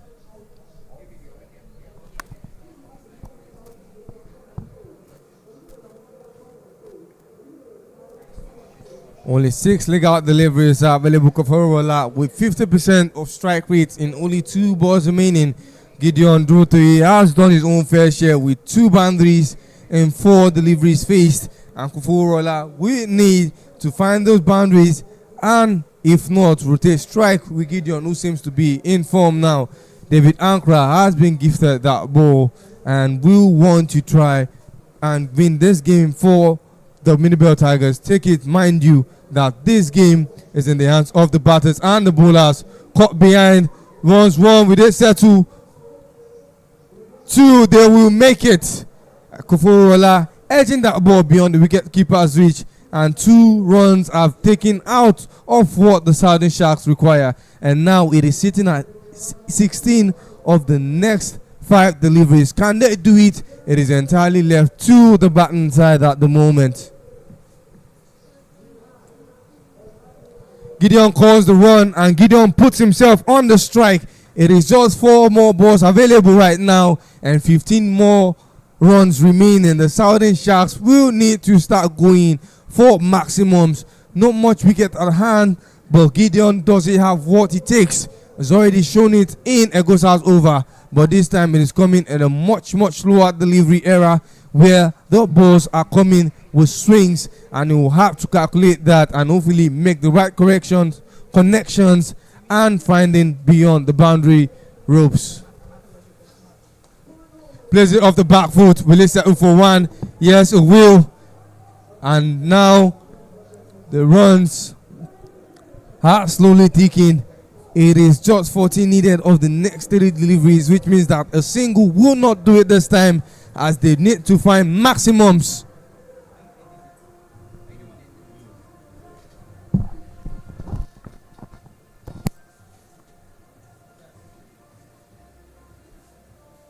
A wide ball it is, and David Ankra has single-handedly taken off the run for the Southern Sharks. 1 less to worry about, with still 3 balls left to be played. 13 is what's needed of the next 3 deliveries, 2 maximum, and just 1 run between the wicket would do this for the Southern Sharks. Koforola, do you have what it takes? Not yet, it appears. Gideon will remain off the strike, as it is now sitting at 11 needed of the next 2 deliveries.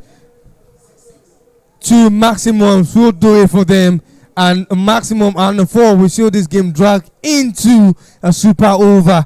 But do David Ankra is keeping these runs at bay. No boundaries yet. Koforola cuts it beyond Egosa. Will he get to the boundary ropes? 1, they will run. 2, they will take it. Would that be 4? Yes, it will be. Koforola sends that ball beyond the boundary rope, cutting it out of the reach of the gully fielder. And now it will be the last ball of the inning. Who will take the win? Will it be the mighty Minibel Tigers, who have taken this game down the wire? An interesting final this has been so far, and the Southern Sharks requiring only a maximum to tie this game. Koforola, do you have it in the arsenal, in the air? But no, it would not go beyond the ropes, and the start to win the tournament. Ladies and gentlemen, the sun certainly has set on this historic occasion, and so will the curtains fall. But first, we will go as the Mighty Bets are celebrating this much-needed victory, the first edition of the Nigerian Super League, and it will be the Mighty Bell Tigers who will write their names in history. To our champions, the Mighty Bell Tigers, congratulations. To the Southern Sharks, indeed, you have to applaud the participation, taking this game down to the very end. Not the style that they will look to end it with, but the Middlebelt Tiger finally avenged that loss in the first eliminator round and getting the victory where it matters the most. Our Leleshino giving out the most explosive runs in his over has brought an end to the match in style.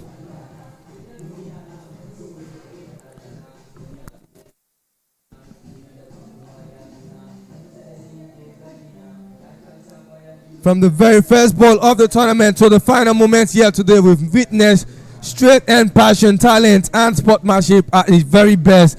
Balance in bowling and batting as well as fielding. And now that it comes to an end, the first edition, the mighty Middlebelt Tigers, for a reason that I call it, have secured themselves on that podium finish. Looking at the batting shack, it was David Ankra who registered the highest total for the Middlebelt Tigers. Olaleye with 21, and then goes out Destiny 19 of 12. Ismail with 2 wickets for the Southern Sharks. Taladi and Isesele Odion 1 wicket apiece, but that wasn't enough, and that was enough for the Middlebelt Tigers. At the Southern Sharks, best batter Isesele could register 26, Isaac Okwe before getting caught, and Taladi Isaac also getting caught with 15 and 11 respectively. Onubudem Elochukwu picking up the first 2 wickets in his first over for the Middlebelt Tigers. Our Deleshino also picking up 2 wickets regardless of how expensive his over were. Egosa Destiny picking 1 wicket and picking 2 important catches for the Middlebelt Tigers. And there we have the last lap. As you can see, the Southern Sharks, congratulations. And we will join my colleague Seun Ajidagba for the post-match presentation.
There is a popular aphorism that says, when your action inspires people to do more, learn more, and become more, then truly you are a leader. I recall vividly April 19, 2026, right here at the Tafawa Balewa Cricket Oval, when the league season came to a fitting end. In the speech of Mr. President, he said there is a competition is about to be bettered. And after all said and done, this competition eventually started on the 16th of May, and today it has been a very glorious tournament. 6 franchises across the 6 geopolitical zones, from the Northern Lions to the Southern Sharks to the Eastern Elephants to the Western Dolphins to the Middle Belt Tigers, and of course, not leaving out the last team in that tournament. Everybody gave a good account of themselves. And after witnessing 20 matches across 15 days, 1 venue, we finally have a winner. And ladies and gentlemen, the 2 best teams met in the final, but at the end of the day, something had to give. And the champions of the maiden Nigeria Super League is the Middle Belt Tigers. Please give them a round of applause. In the light of appreciation, before we get into recognition, I would like to say a big thank you first to Almighty God, who ensured that all through the 20 matches, no game was washed out. We had cricket, even when we had reduced overs. We'd also like to say a big thank you to all our sponsors, Rusa Advisory, Dafabet, Ganho Investment Limited, Sego Family Foundation, EMR Mining Limited, and of course, the bigger thank you goes to Nigerian Cricket Federation, who sanctioned this tournament. Please help me give them a round of applause. At this juncture, I will now respectfully recognize our dignitaries that are on this other side of the table. I will first start.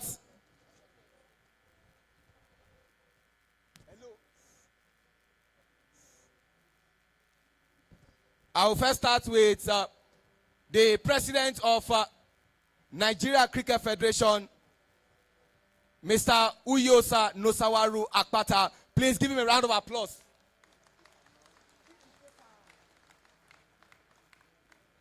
We can do better to appreciate Mr. President, please.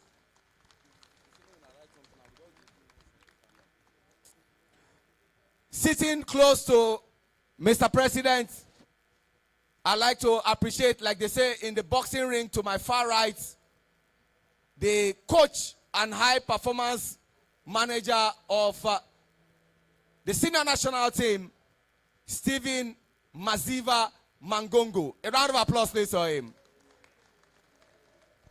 Sitting close to the high performance manager, representing military, armed forces, and paramilitary on the board of the Cricket Federation, please help me appreciate Major Monica John Wubala.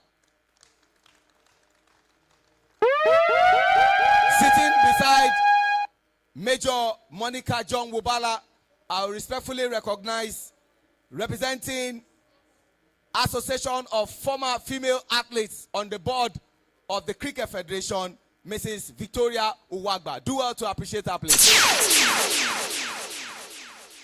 I come back to the person sitting very next to Mr. President, representing the board of the Cricket Federation from the North Central.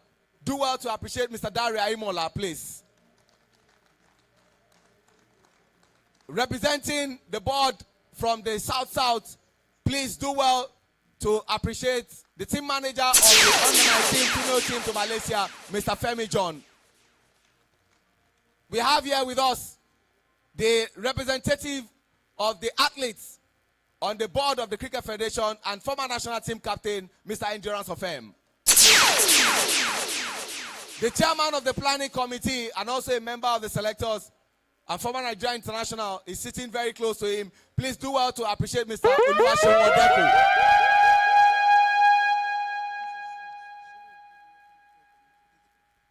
And of course, to the far left in the boxing ring, do well to help me appreciate the man who we can call the registrar as far as the board of the Cricket Federation is concerned. He is the general manager, Mr. Emeka Iguilu. A round of applause, please.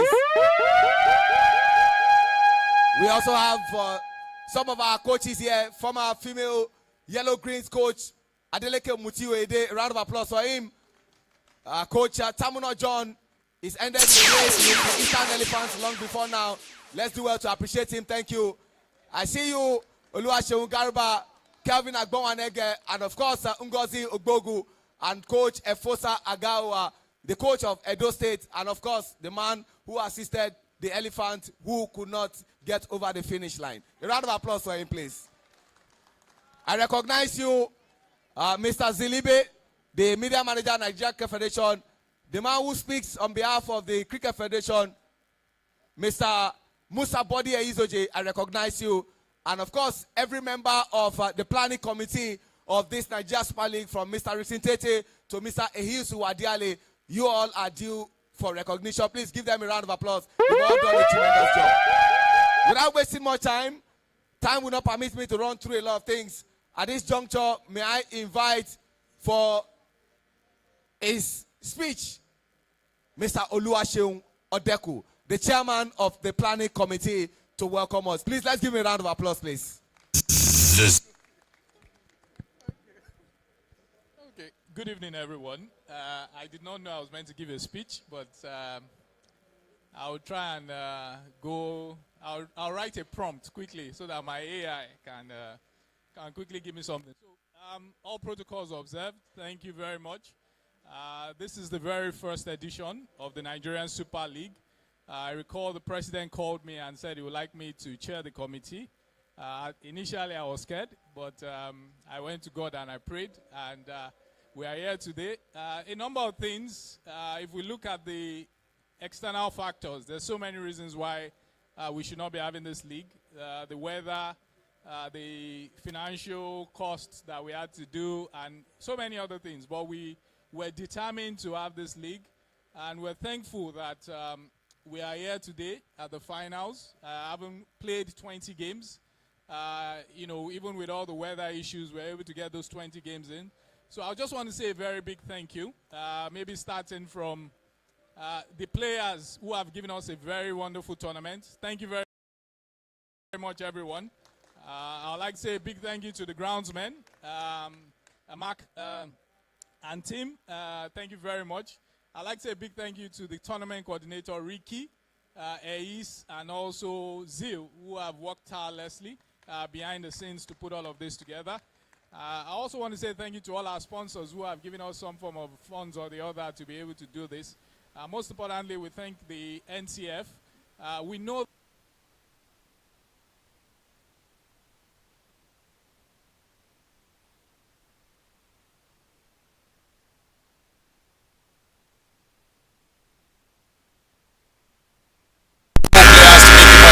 so we're looking at players from all across Africa. We're hoping to get more funds from our sponsors next year. So in terms of what we will be giving to the players and in terms of their allowances and monetary gifts and salaries, all that, our hope is that, you know, we'll improve on that. But without taking too much of your time, I just want to say a big thank you. More importantly, the cricket has been fantastic. We've seen development players playing fantastic games. We've seen experienced players contributing. And I think the coach, speaking to the incoming coach, you know, I think he was shocked that we had so much talent that he was saying he should have taken this job like 4 years ago. But notwithstanding, we forgive you and we welcome you. And so we hand over this talent to you, and we're sure that you are going to transform Nigeria into a world-class team as we go and beat the rest of the world. Thank you very much. Another resounding round of applause for the chairman of the planning committee of the Nigerian Super League. Well, at this juncture, it's my singular honor, pleasure, and delight to respectfully hand over the microphone to the best sporting federation president for year 2025 and the man who is taking cricket to the permanent side. We simply call him Una for short. He has every reason to be very excited. On all fronts, he's winning, both on the field and off the field. And of course, when you talk about on the field, his team is doing well, even when he is somehow to some of us. But ladies and gentlemen, I have to respectfully hand over the microphone to the president of the Nigerian Cricket Federation, Uyosa Nosawaru Akpata, for his remarks.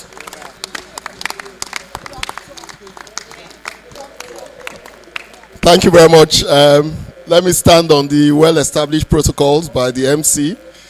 I'm really excited. 2 years ago at the board, we said we wanted to have a Nigerian Super League. We conceived this idea, but at the board meeting, our last board meeting, we said we must do it. A lot of people said, oh, we should postpone to November because the rains are here. Then forget say I be Benima and I feel whole rain. But we thank God for the weather. We pulled through. But most importantly, you players, you exhibited and made a good marketing of what cricket is for Nigeria. So give yourselves a resounding round of applause. The organization, in doing the organization, we needed to sell this brand. And the kind of competition we saw on the field over the 10 or so playing days, it was so fierce. Sometimes I forget that you guys are actually friends of the pitch. But that showed the kind of passion and the fact that you are willing to align with us to really create the Nigerian Super League brand. There's no doubt that that brand has been established. We're going to build on that. I want to assure you that next year is going to be bigger and better. We're going to open it up for each team to be able to bring in at least 1 or 2 foreign players to join us. There's been a long queue of that. And also we give you a window before the tournament where you can do some trading to get your balanced team. And this year, I want to assure you, despite the fact you played just because of the passion, I want to assure you that there's winning prizes for each of the teams.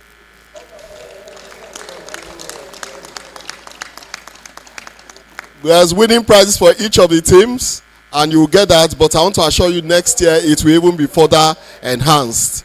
The fact that you went in very competitive, despite the fact you did not know this was going to happen, I just applaud you. But last but not the least, the organizing committee, Shewa Odeku, the work for doing very well is more work. So on behalf of the board, because sometimes the president has some veto rights, I unanimously veto you to act as chairman for the next 3 years. You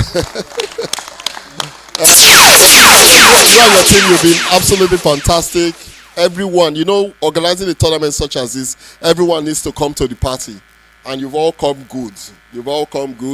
Yes, I had ideas that this was going to be successful. We've envisaged yes, there may be 1 or 2 learning points. But for everyone really showing passion, commitment, and showing that this is a brand that we can jointly develop and build, at the end of the day, we've been truly successful. So we look forward to next year, one which will even be bigger and better. Hopefully the dates will be set. It may come 2 or 3 weeks earlier, because I don't know how long my rain holding magic can last. But we'll just bring it a bit earlier so that everybody can be part of this great event. Thank you very much.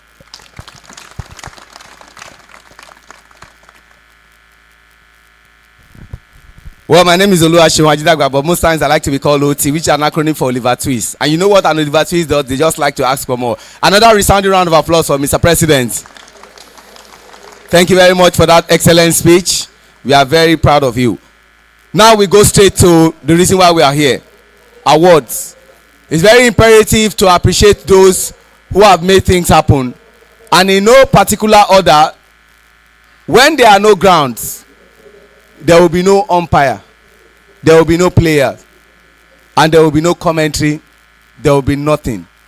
And so, on a day like this, I just want to chronicle those guys who have made this ground playable for 20 matches.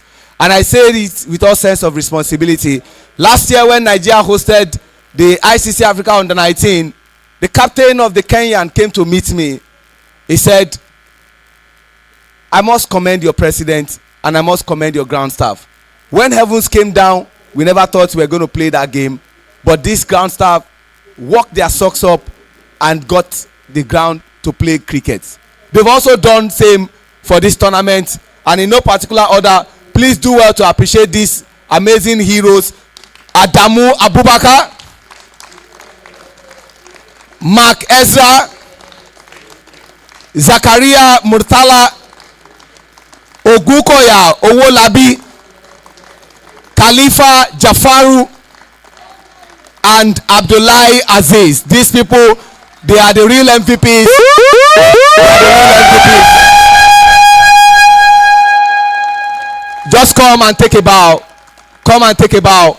Please do well to appreciate them. You can do well to appreciate them. They are the reasons this tournament held. Do well to appreciate them. Thank you, guys. These are the heroes. The unseen heroes. You don't get to see them, but what they do is immense. Thank you very much. We are proud of all of you. We are proud of all of you. And the presidential handshake is what is about to be gotten. And sometimes presidential handshake comes with monetary part of it. Congratulations, all of you. Please help us appreciate them. A round of applause for all of them, please.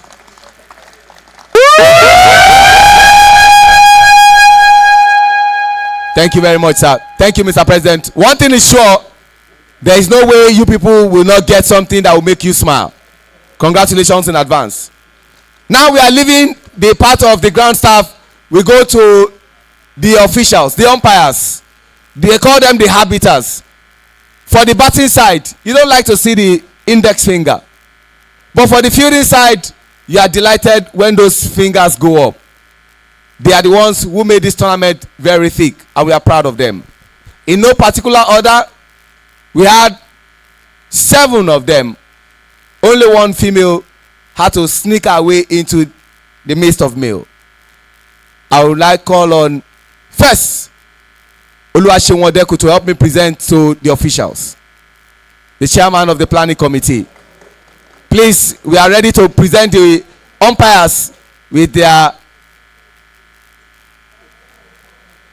umpires. The very first to come and receive his own plaque made his senior umpiring debut at the 2nd West Africa Trophy in Abuja, umpire Ramon Adelakun.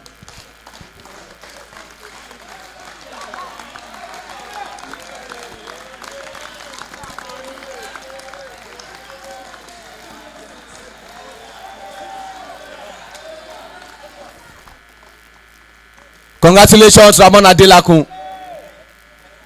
The next recipient,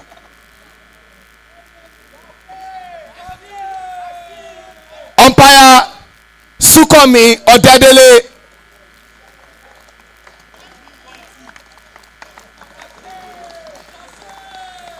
We welcome the former captain of Nigeria national team, Joshua Ayonaike. A very good supporter of cricket. We are glad to have you back in your father's land. Up next, umpire Wale Adekoya. And sometimes they like to add David in his name.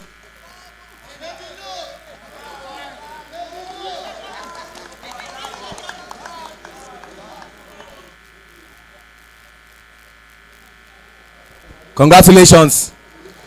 The next recipient, the only female in the midst and one of the finest in Africa, and one of the few to join the likes of Chris Gaffani, Isaac Oyeko, David Odiambo, 50 and still counting, Temitope Onikoyi Jabbar.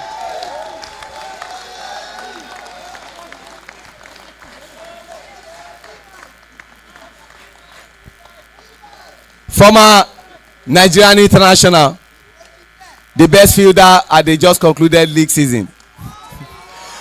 Up next, umpire Taiwo Taiwo Oladujoye, cool, calm, collected.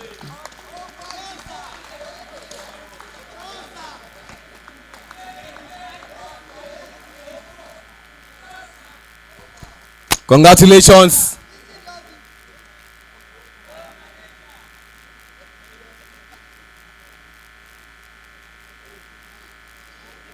The next recipient, umpire Kehinde Olambiwonu.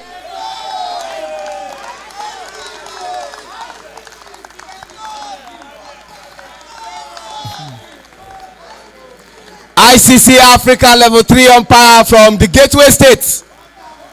And one thing we have to say about the Gateway State, at the last National Sports Festival, they opened the gate for people to pick medals.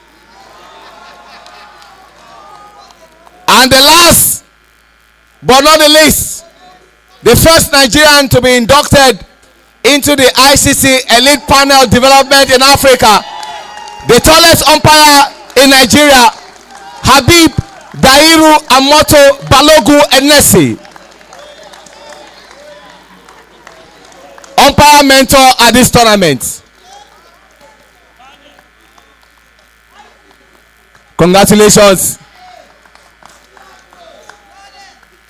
Congratulations. A round of applause to all our umpires. Now we now go to the next.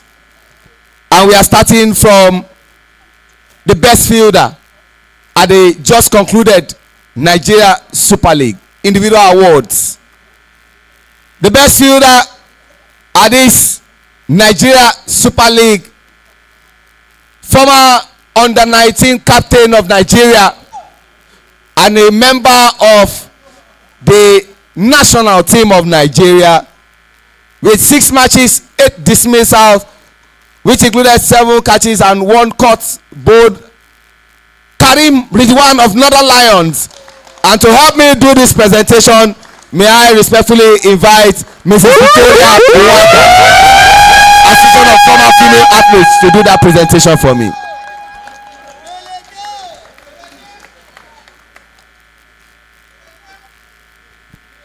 The best fielder, Karim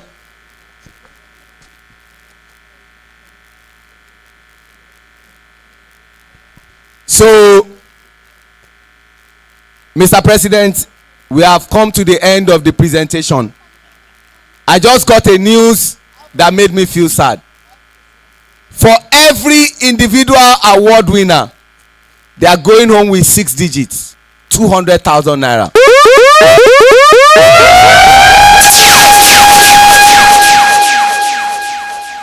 We now go straight to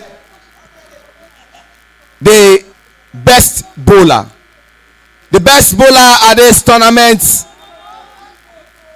8 innings, 14 wickets, economy rate of 4.96, and one of the few players who made his senior debut at the Moshood Abiola Stadium Package B in Abuja, Undubudem Elochukwu David. And of course,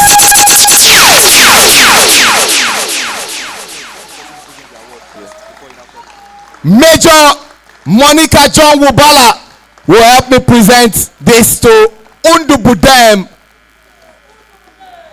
Elochukwu David.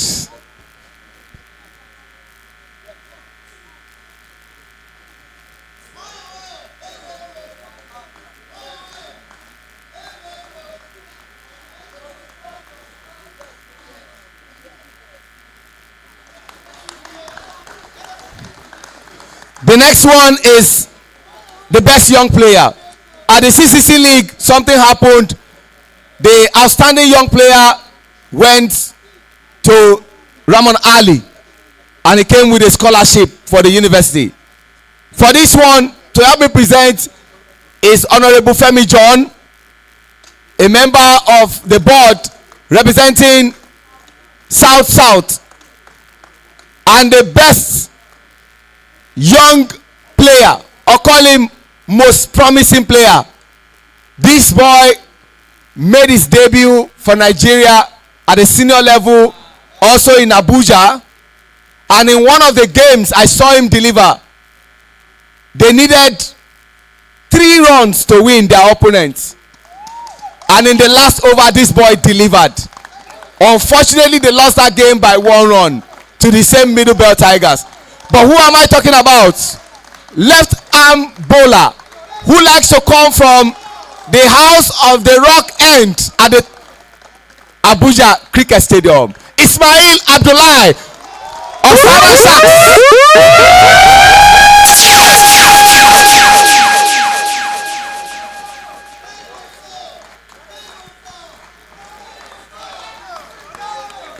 6 wickets, 8 innings, 8 runs in 1 inning was one of his performance. Congratulations once again.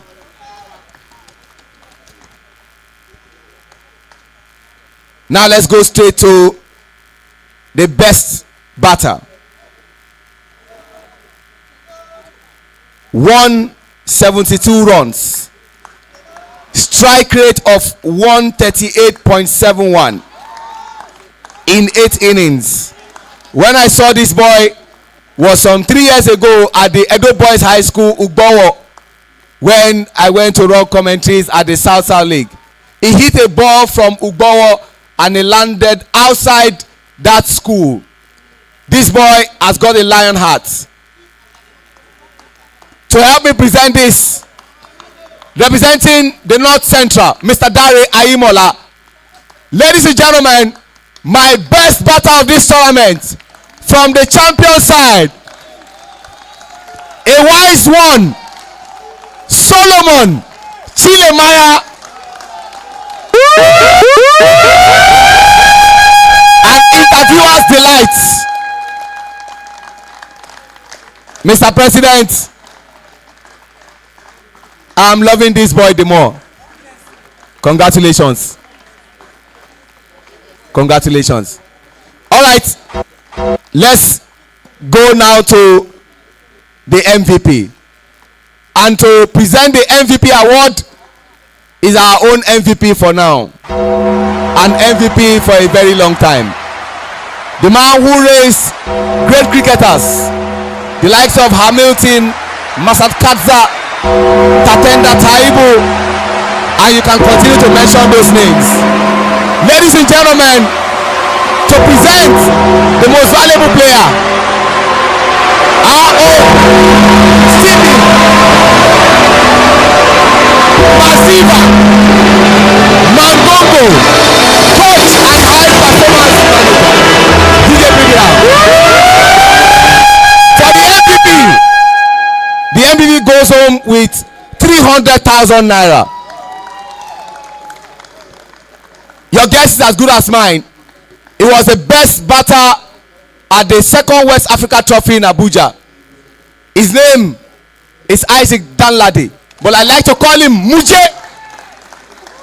Danladi Isaac, most valuable player.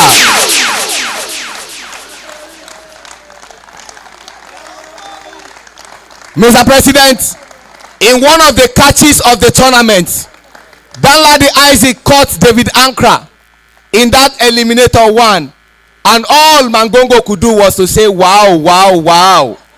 He caught it with the impossible hand, the left, like a siren. Thank you. Congratulations. Now we'll go to the other presentation, and we start from the 3rd place team.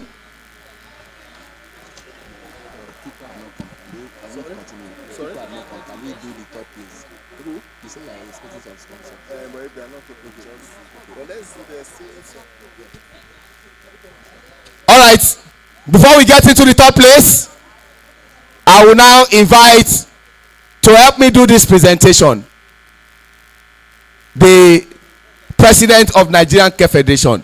You help me appreciate people who have done excellently well in putting together the Nigerian Super League, and I think they deserve a round of applause. The very first person that would step forward and receive his own plaque, please. Hello, madam, please. Oluwaseun Odeku, the chairman of the planning committee.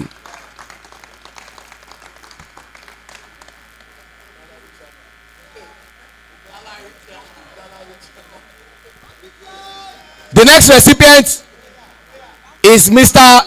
Endurance of M.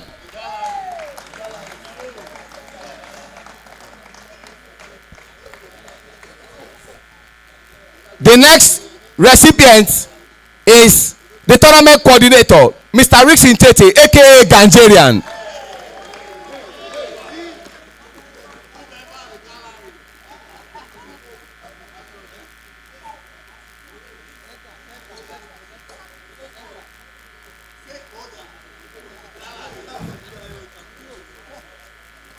The next recipient will be the media manager of the Cricket Federation, who retired so early, Mr. Zilibe.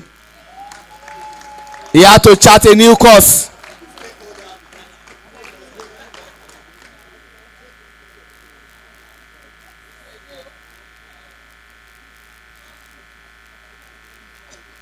Mr. Olumide Akintokun is another recipient. Somebody should please speak that.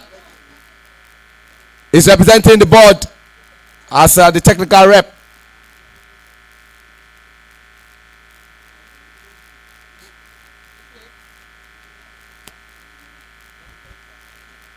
The next recipient is Mr. Tayo Atoloye, who is representing the board as the Southwest representative.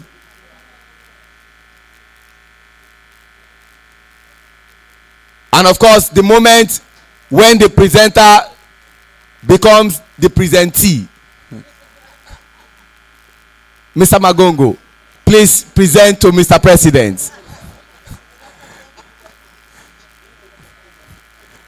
Thank you very much, and do that for me. All right. I have not forgotten the engine room. The secretary is Wadiale.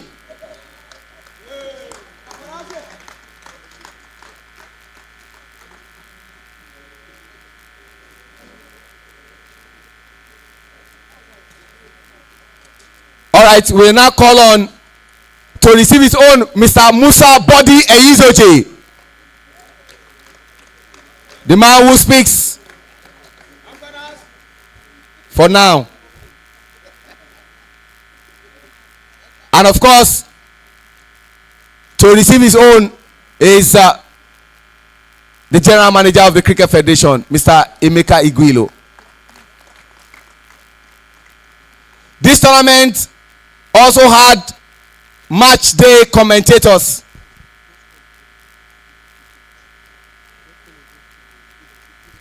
Match day commentators, let me first start from how things are supposed to be.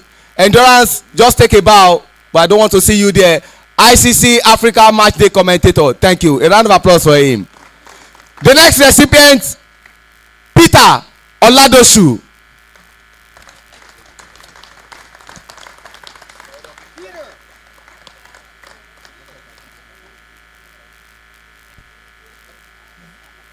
And the next recipient, a man who has got grace, Olumide Grace Ajao, AJ Boris.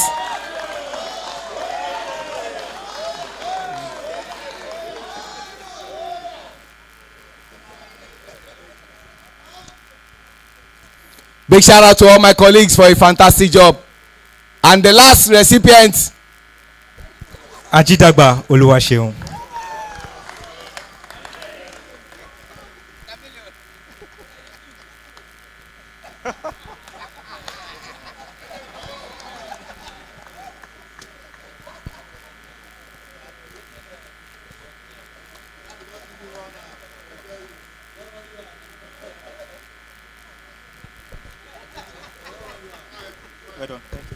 Mr. President, that was a run out, and I take it in good faith. You know, may your loyalty not be tested. When you have your helper standing before you and you say he ran you out, it was a joke. The third place team at this tournament, they did all they could they raced into a 3-0 lead. They were untouchable and hand touched them. They lost 3 straight matches before the factory resets.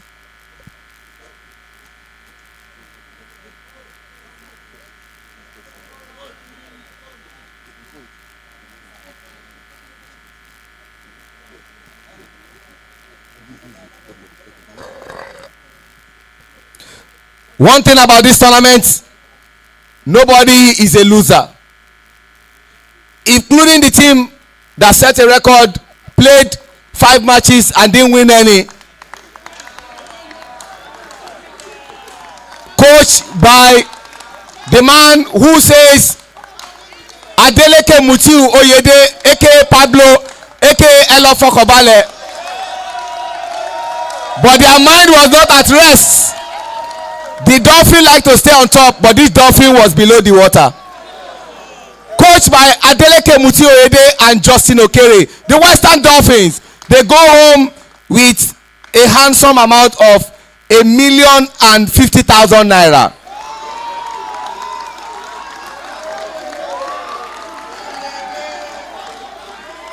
In 5th position at this tournament, I have seen several elephants, but like I always say, in the university Mr. President attended, we say elephants don't pray to be big because naturally they are big. These big elephants could not carry their body. Coached by the man who went to Omtex Cricket Academy in India, assisted by the winning coach of Edo State at the sport festival. The two of them combined could only take their team to 5th position. The Eastern Elephants, Coach Tamuno John and Coach Efosa Ahawa. Congratulations. You don't go home empty-handed. You are going home with $1,400,000 naira for your troubles. In 4th position, they were the Eagles. Eagles are expected to soar, but unfortunately these Eagles are on the land and they cannot soar. Coached by Ademola Onikoyi and of course Friday Udo, the two of them combined could only finish in 4th position. The Central Eagles, they go home with $2,100,000 for their troubles. In 3rd position, we have the Northern Lions. And to help me present to the Northern Lions, I will now, you want to know their coach or their coaches? The coaches, for all the things that they did, Coach Shaya Olympio, Mozu could not win it.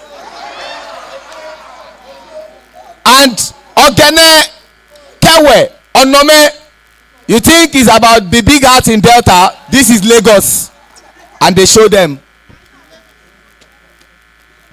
To present the 3rd place team, Endurance of Fame and Honorable Femi John, and the 3rd place team are the Northern Lions, led by Captain Sylvester Oke.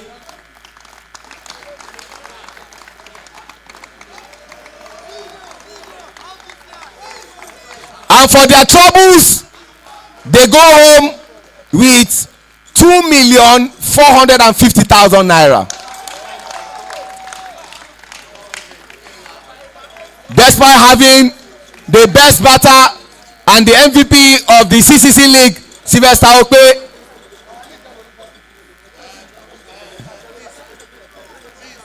Isesele, in the team, Abdul Ganiu,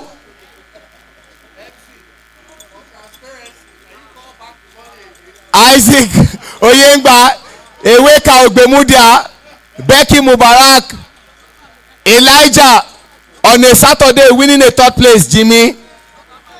Miracle Solomon, the miracle could not do it. Ridwan Karim, Selim Ukasha Isiaku, Osana Omonkobio, Coach Onome Ogenekewe, and Coach Sheye Olympio. For transparency's sake, 2,450,000 naira is what they are going home with, and I'm sure you want to add more to it.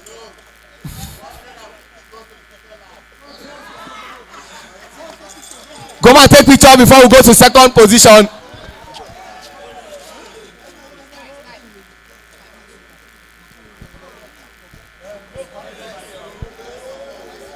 Congratulations, the Northern Lions. And when it happened to the Northern Lions, to show that this tournament is a very wicked tournament, when they lost their 3 matches, they lost with all wickets.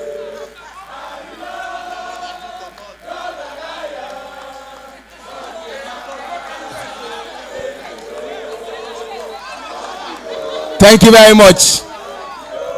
Thank you very much.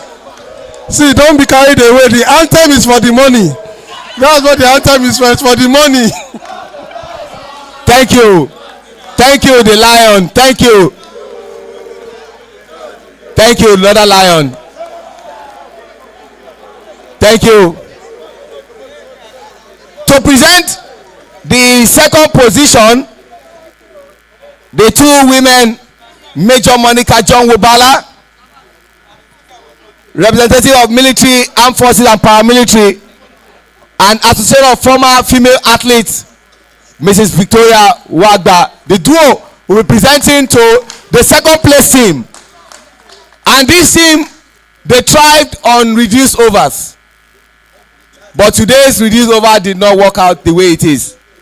Coached by Coach Seyi Shonde, former under-17 coach, assisted by Okechukwu Onwudiwe Jamal, and led by Captain Isaac Okpe. They finished in second position and they lost by a narrow 7 runs. But for their troubles, they go home with 2,800,000 naira.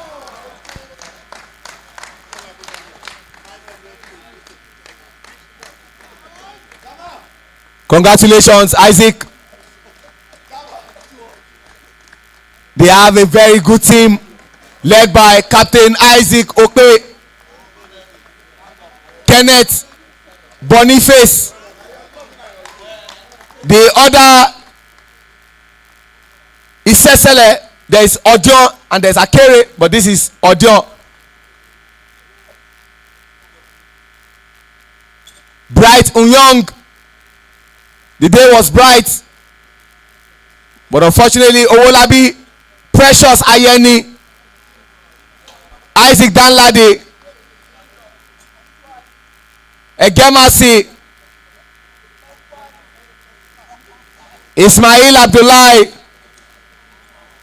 Eboka, Gideon Durotoye, Shitu, Koforola, Lukman the wicket keeper, and of course Miracle Aigbe. And those are the coaches, Coach Seyi Shonde and Coach Jamal. There will always be a next time. Congratulations. Congratulations.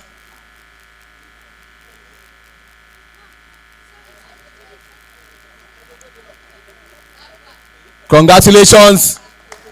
The Southern Sharks, second place team at this Nigeria Super League. Congratulations. Thank you very much, Major Monica John Wubala. The second place teams are 2,800,000. That's a lot of money. Is Ngozi a member of that team? He bought their jersey to finish second. Congratulations. All right. And the moment I've all been waiting for. And to help me present to the champions of the Nigeria Super League, Mr. Oluwaseun Odeku, the chairman of the planning committee, and the president of Nigeria Cricket Federation, Uyo Samosawaru Akpata, to the Middlebelt Tigers, led by Coach Daniel Kim, Aziz Salako, and the captain, Sulaiman Rushewe. Make some noise for Middlebelt Tigers!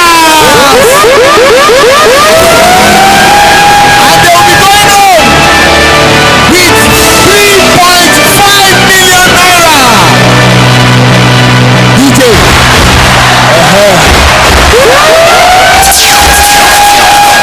Captain Sulaiman Rushewe, Nigeria's captain.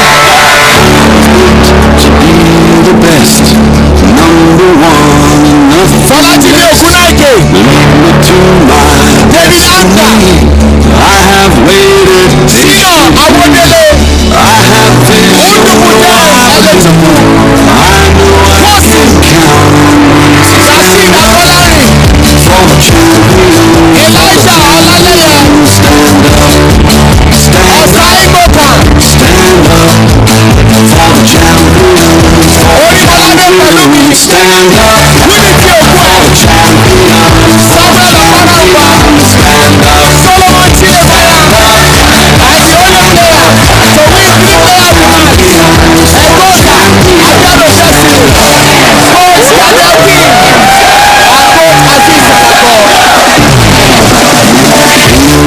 It's getting close. Now it's just who wants it most. It's just like that's how it is. Cause we have our strengths and weaknesses. Oh, I have vision, can't you see? I'm on the move, make way for me. Stand up for the champions, for the champions. Stand up, stand up, stand up for the champions, for the champions. Stand up for the champions, for the champions. Stand up, stand up, stand up for the champions, for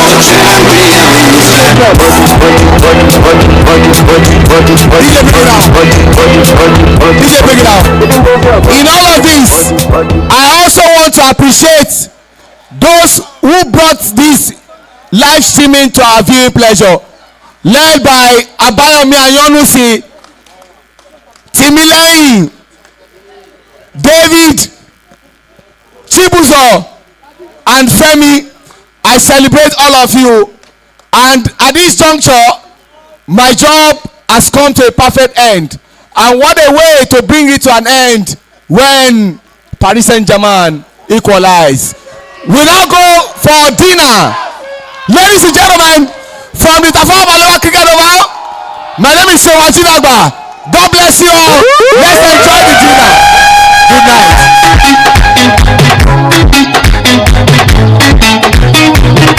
DJ, bring it out. DJ, bring it out.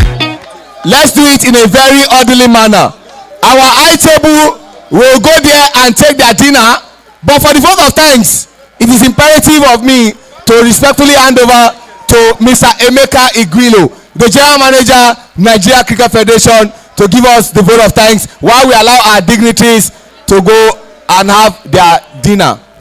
Okay, thank you very much, Mr. Seun. I will just keep it short and simple. Mr. President, board members, the national coach, the former captains of Nigeria team, the organizing committee, and players, everybody, umpires. Want to say a big thank you to everybody, the groundsmen, the commentators, and everybody that took part in making this event a successful one. We thank God for the good weather for us to accomplish 20 games. It's not easy at this weather. So on that note, I say thank you very much, and we continue to look forward to seeing everybody next year for the second edition. Thank you very much. Please, can you do me a favor? One of our sponsors just came in with the last flight.